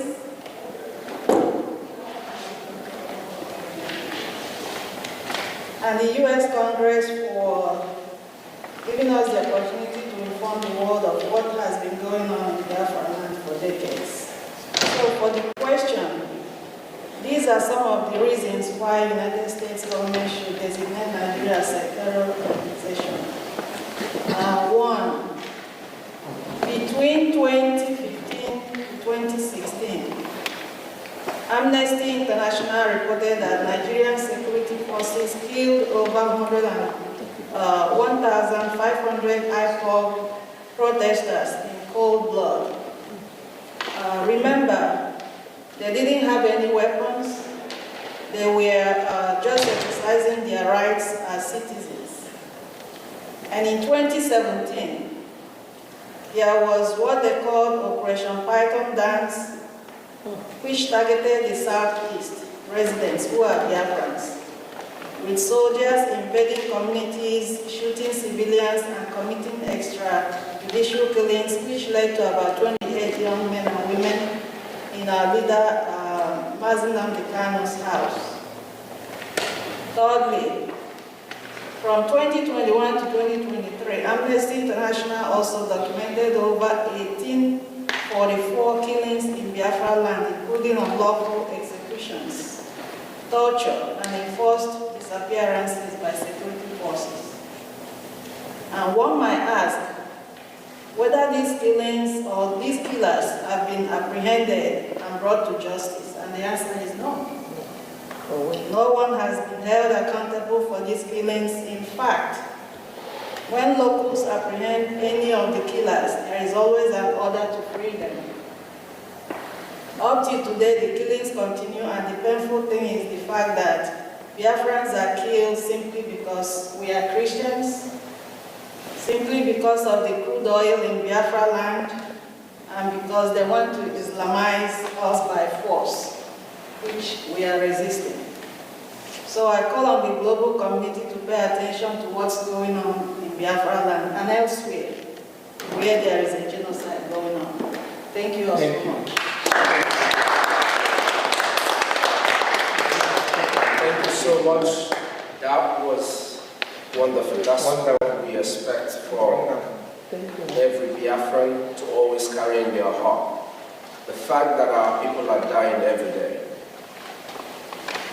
Now, I want to ask my brother Emmanuel Ugo, how would you describe the hatred of Biafrans or Igbos within the Nigerian by the political establishment, which has traditionally been controlled by the Muslim North? Would you say this is an important part of why there is support for the Biafran independence movement? Thank you all. When we talk about Biafran hatred, the hatred of Biafrans in Nigeria by the political establishment. That goes deeper. Some of us came into this world and we live with this hatred, and we keep asking ourselves, why? Why us? What have we done? Hearing after everything we have gone through. The hatred runs deep in the Nigerian establishment, in their blood, both the political establishment and people from other parts of the country. We see this hatred every day. We have this economic jihad that has been going on. Our businesses are being born in Lagos, in the north. We are not allowed to scale when it comes to political positions as in the presidency of the country. And now we are seeking for Biafra. We want to be on our own so that we can be able to live in peace without facing this hatred every day. The Fulani Caliphate are the ones controlling Nigeria.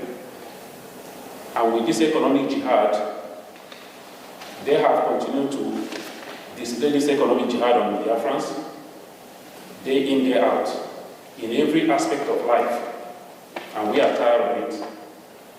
And we say this is the reason why over 80 million Biafrans, over 50 million Biafrans voted for the Biafra self-referendum, because they themselves are tired of the hatred. Every one of us can see it, even the young ones. And that is why there is maximum support for Biafra, so that we can have our own independent state and live in accordance with our own values. So that's what I will say about that. Thank you.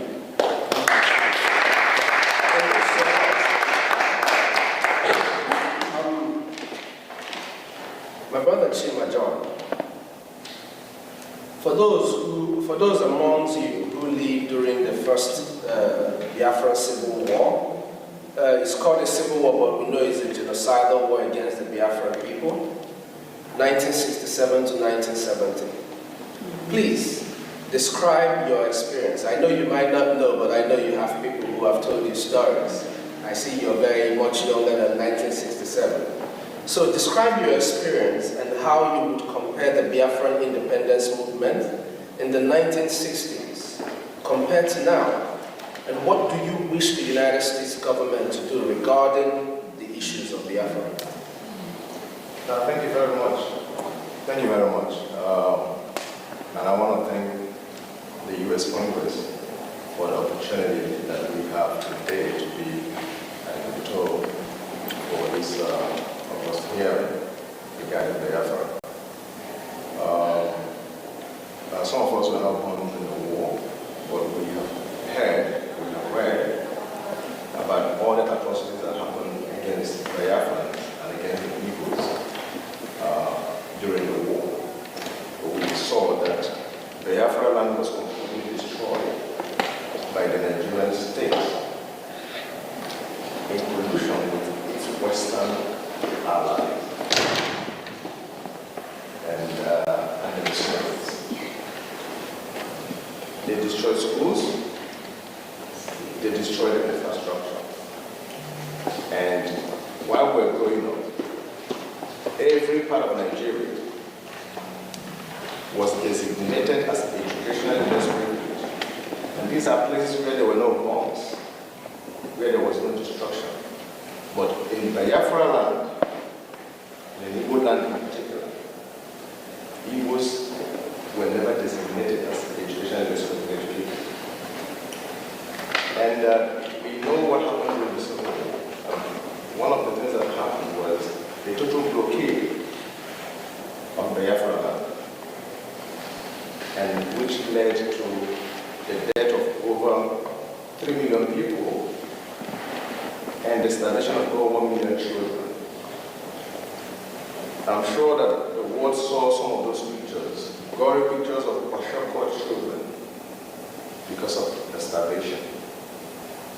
And that led to people like Bruce Merrill, an American student from Columbia, to set himself ablaze in front of the United Nations Bureau.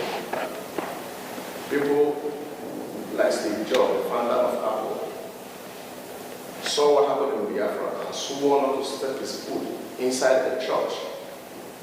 And he said, how can the world open their eyes and saw this happen to humans or so-called fellow Christians and never did anything because of oil and hatred and theft, to put it literally. We saw all that. The Nigerian state, as part of the plot to put Biafrans down, and the Igbos in particular, they made sure that after the war, that every Igbo person or Biafran received only 20 pounds to start life from the beginning. And the Igbos and the Biafrans were the richest in that country at that time. It was designed, according to one of Nigeria's recent presidents, that it was designed to make Biafrans poor for over 200 years and become subservient to other ethnic groups. At the end of the day, today, Biafrans are not only successful, but they have reason to say that the only thing that will make us safe to actualize our economic and political potential and destiny is the creation of an independent state of Biafra, or the restoration of it, so that we can live in peace with our neighbors, so that we can be allies of the West and to our global community, so that we can harness our potential, our intellectual resources, our natural resources. We can harness it to the benefit of not only our own people, but to the world at large. That is what Biafrans seek. And we want the United States as the leaders of the free world to stand up and begin to do what is right by the Biafran people. Begin to do what is right. Because that's something that they're looking for. That's something that they take, that Nigeria gives them. Those oil and gas comes from Biafra land.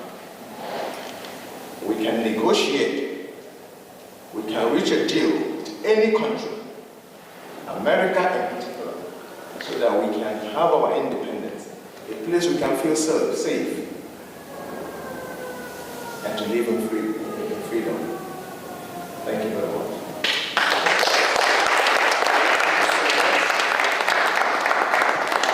Just so you know, my mother served in the Red Cross during the war, and my father was equally a soldier during that war.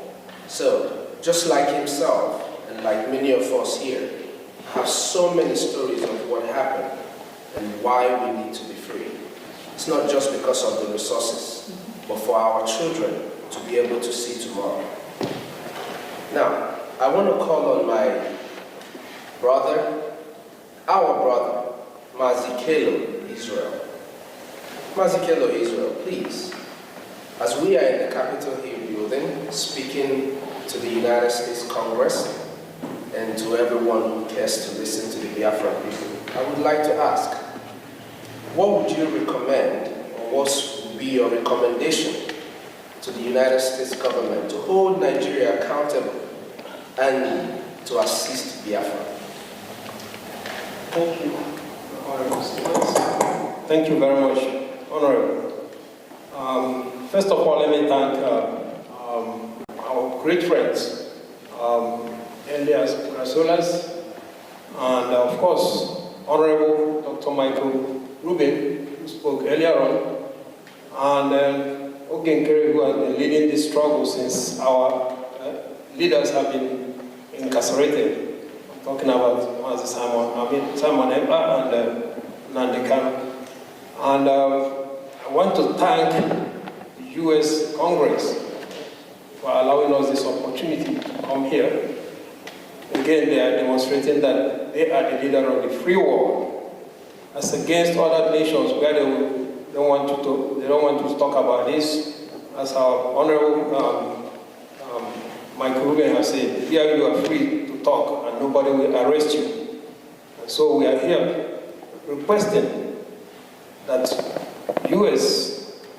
government to come and stop the killings that is going on in Nigeria. We are talking about the genocide that happened 1966 to 1970. Right now, that happened mainly in the southeast. Right now, the entire Nigerian state is a killing zone. It rivals what happened during the Civil War. And so we are pleading with the U.S. Congress to come to quickly, not to delay, by doing these following things: to officially recognize Biafra genocide of 1966 to 1970, which has continued up to today. As our Honorable Minister said, Michael Rubin said, because those who committed the genocide have not been charged, instead they seem to have been congratulated by lifting them to be the presidents of that place. This has empowered them to continue with the genocide. So we are pleading with the U.S. government to live up to their moral standards as the free world leader, to come immediately to this aid of Biafrans. We are also pleading with the U.S.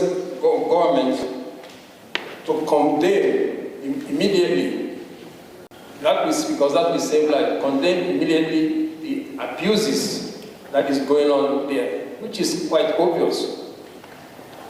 It's not hidden.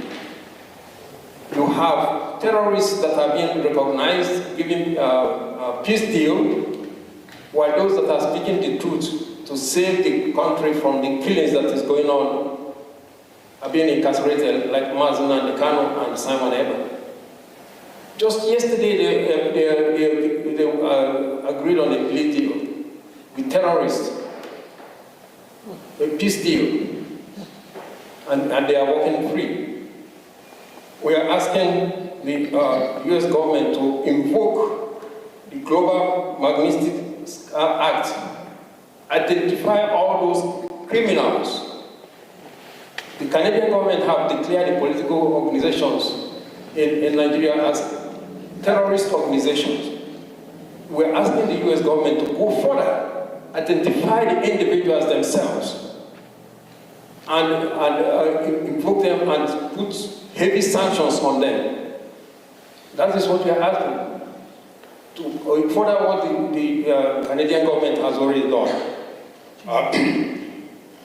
We are asking the U.S. government to demand, with immediate effect, to the release of Nnamdi Kanu, a man that has been even acquitted in some of the courts in that Federal Republic of Nigeria. Several courts have discharged him and acquitted him, and in fact requested that the government compensate him. Outside UN have already also requested that he be released immediately. Kenyan government has come out openly to say that he was extraordinarily rendition. He was kidnapped from Kenya. That he should be released, and on no basis should he be tried for anything because of the illegality that they practice on him and abuses. Yet, Nnamdi Kanu is still in prison. Even recently, he asked for him to be allowed to visit the hospital, to go for a hospital treatment, and they rejected it. They rejected that he would not go to the hospital. So we are asking the U.S. Congress to act immediately. We need urgent help. We also ask U.S. Congress to pressure Finland to release Simon Eber. He was doing nothing other than he was worried seeing the decimation of his people. Okay? But that's the only thing we are asking, to pressure Finland government to release Simon Eber. Finally, we asked the U.S. Congress to recognize the referendum that was conducted. 50 million Biafrans voted. If that is not acceptable, then how to help us organize a UN acceptable referendum for Biafrans, and to show that demonstrate that Biafrans are really in need to be freed. And the freedom we're asking for Biafrans is not going to for Biafrans, because it will also free the ordinary people of that country called Nigeria from all the killings that are going on, which is only going to escalate as the 2027 elections continues. These are what we are requesting. Thank you very much.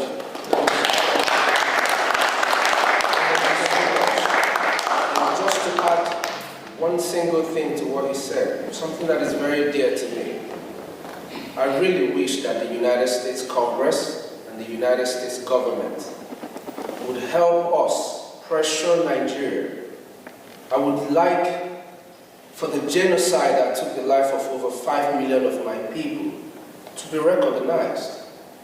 If today we speak about the Holocaust, there is no reason why we shouldn't speak about the death of over 5 million Biafrans. Thank you very much.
And we believe the United States of America will hear our voice.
Are they getting on over? Very good videos. You can do videos so that you get everybody. Yes. Oh, man.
I did not jump the bell. They came to kill, extra rendition. Extra rendition. I did not jump your bell. I did not jump your bell.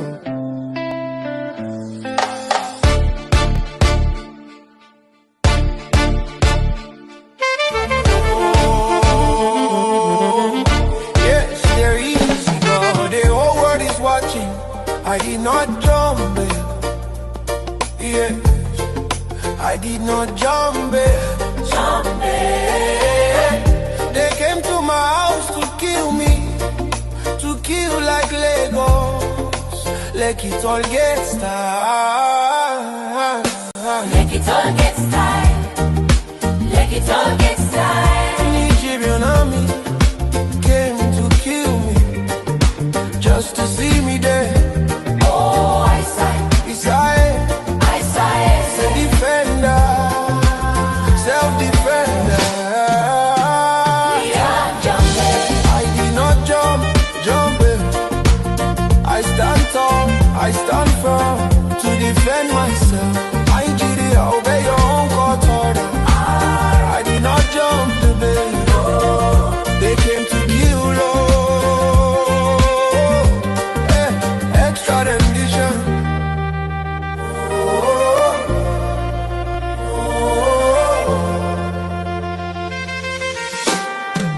Extra rendition.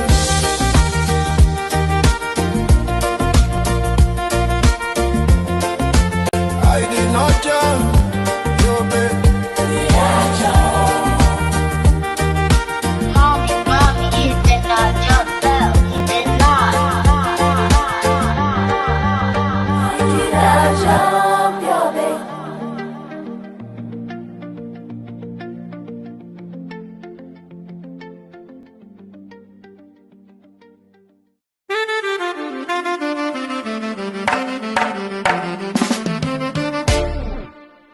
did not jump bail.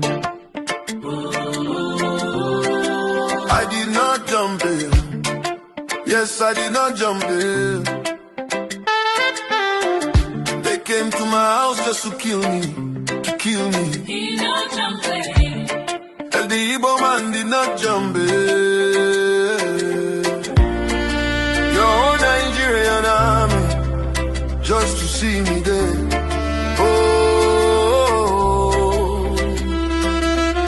Your own court said a defendant did not jump bail. Defendant did not jump bail. I need my witnesses in court to testify in Abuja.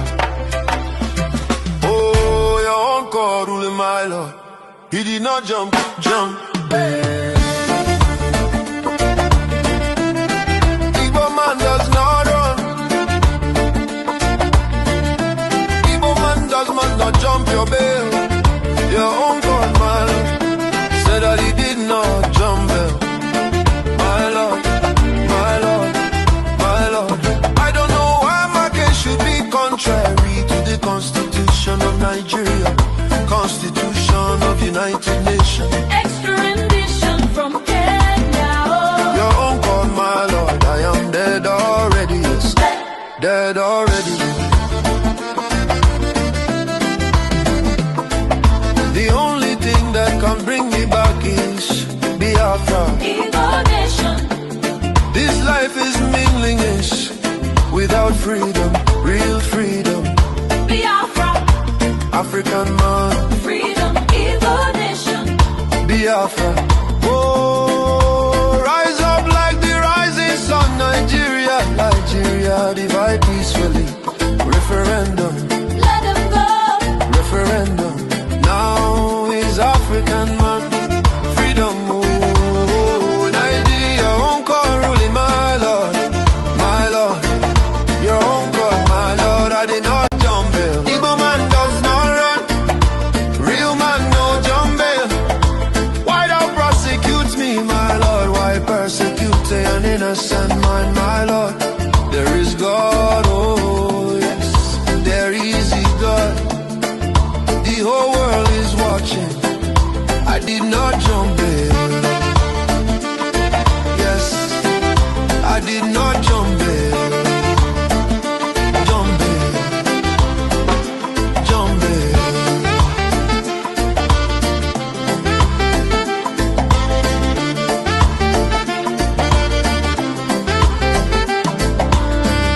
They came to my house to kill me, to kill like Lagos. Lekito get style, Lekito get style. Nigerian army came to kill me, just to see me dead. Oh, I saw it, I saw it. I saw you said, Defender, self-defender, did not jump bail. I did not jump bail. Stand tall, I stand firm.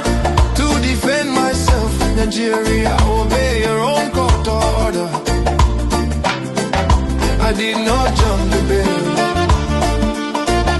They came to kill, oh, extra rendition. Extra rendition. I did not jump your bail. I did not jump your bail.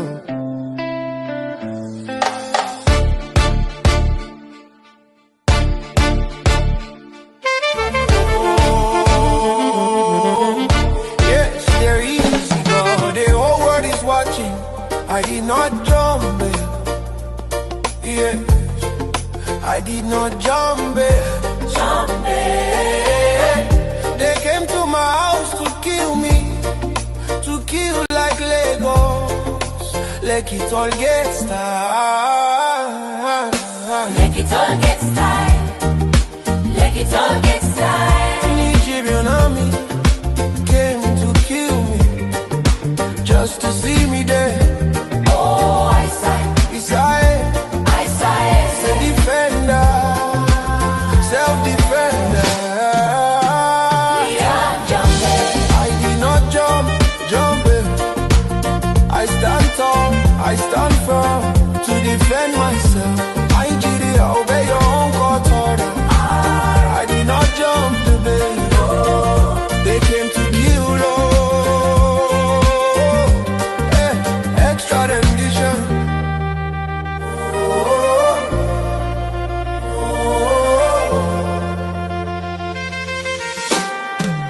Extra rendition.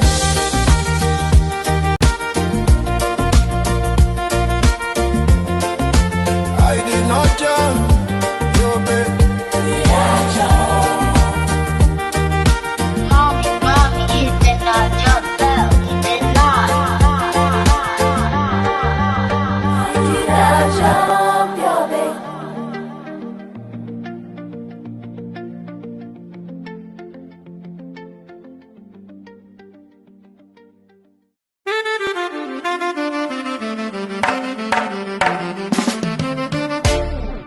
I did not jump it. I did not jump it. Yes, I did not jump it. They came to my house just to kill me, to kill me. Did not jump it. And the Igbo man did not jump it. Your own Nigerian army just to see me there.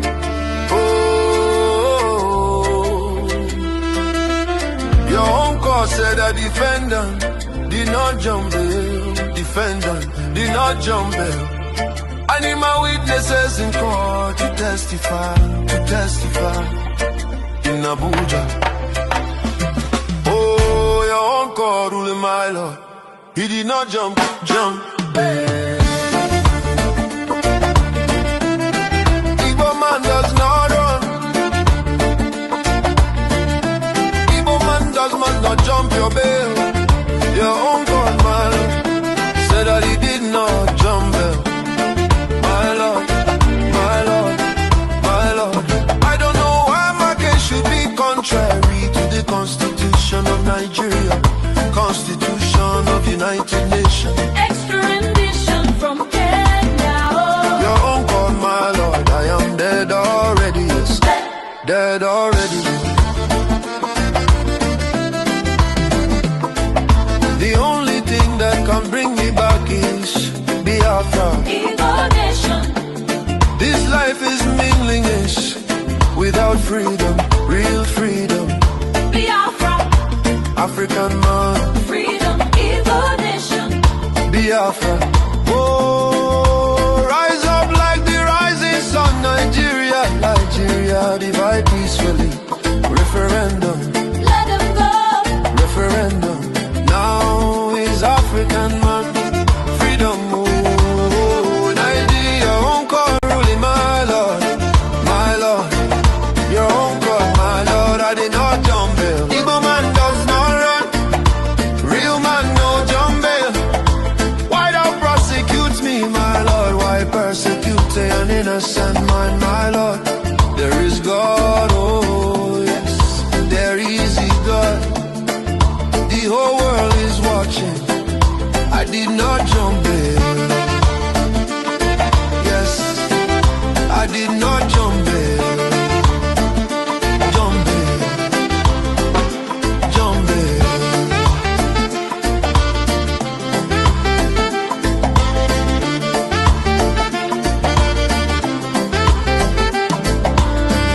They came to my house to kill me, to kill like Lagos. Lekito get style, Lekito get style. Nigerian army came to kill me, just to see me dead. Oh, I saw it, I saw it. I saw you said, Defender, self-defender, did not jump in. I did not jump in. Stand tall, I stand firm. To defend myself, Nigeria, obey your own court order. I did not jump the bail. They came to kill, oh, extra rendition. Extra rendition. I did not jump your bail. I did not bail.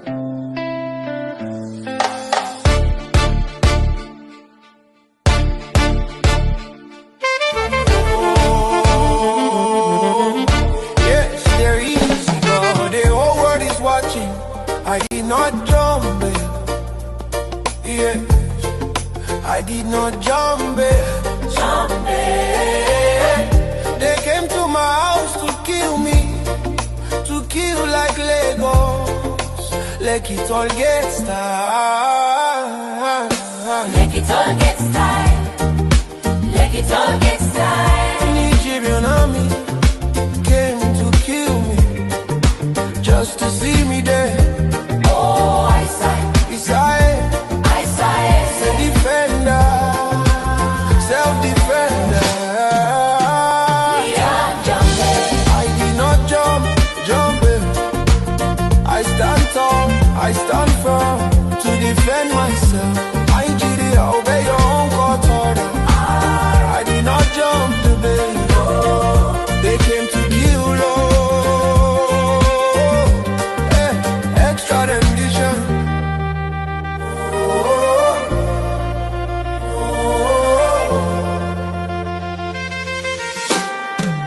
Extra rendition.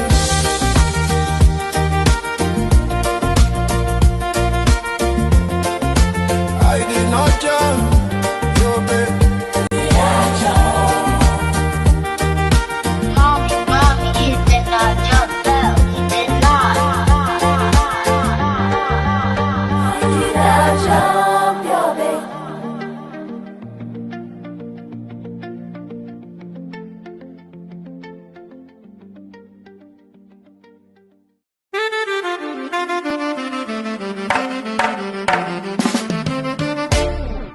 I did not jump bail.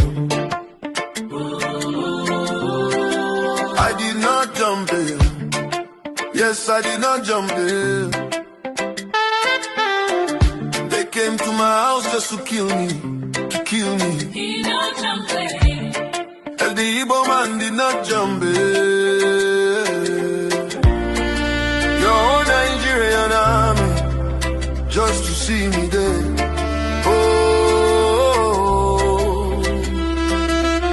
Your own court said a defendant did not jump bail. Defendant did not jump bail. I need my witnesses in court to testify in Abuja. Oh, your own court ruling my lord. He did not jump bail.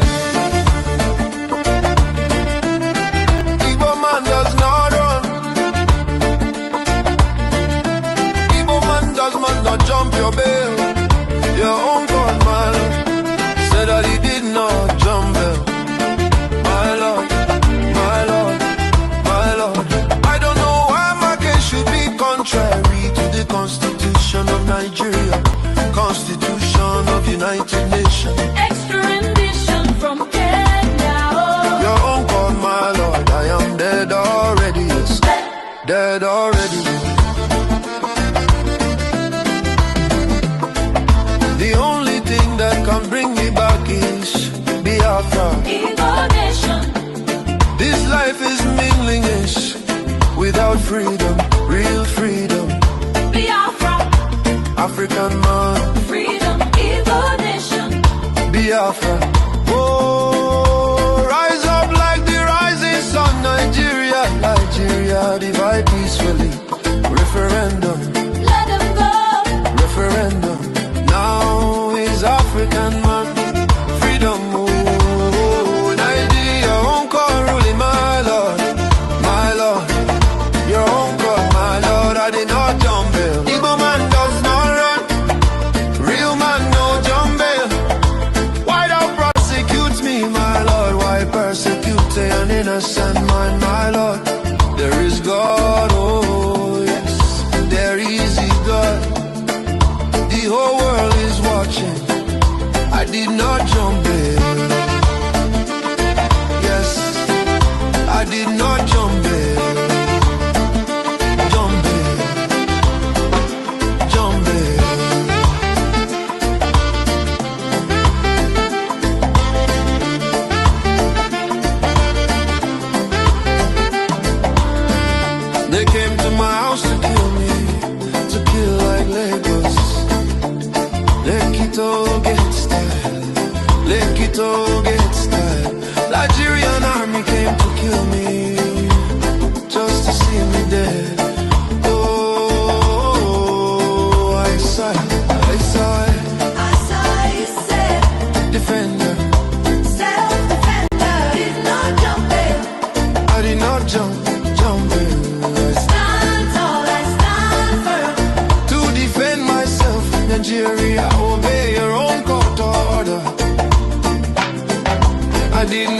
jump the bill.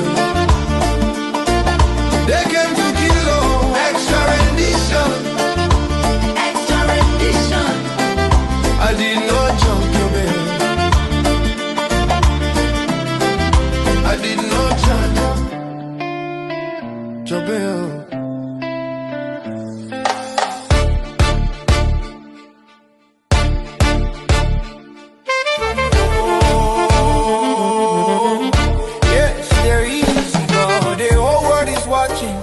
I did not jump it.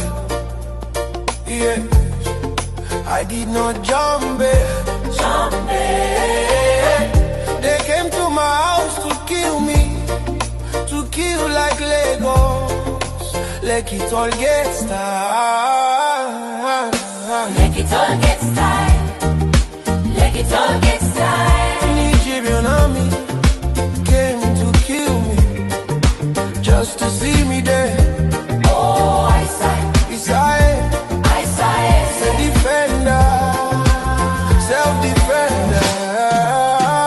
We are jumping. I did not jump it. I stand tall, I stand firm to defend myself. Nigeria, obey your own court order. I did not jump the bill. They came to kill,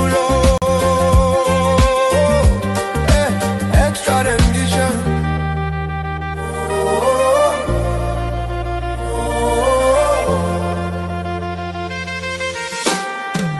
Extra rendition.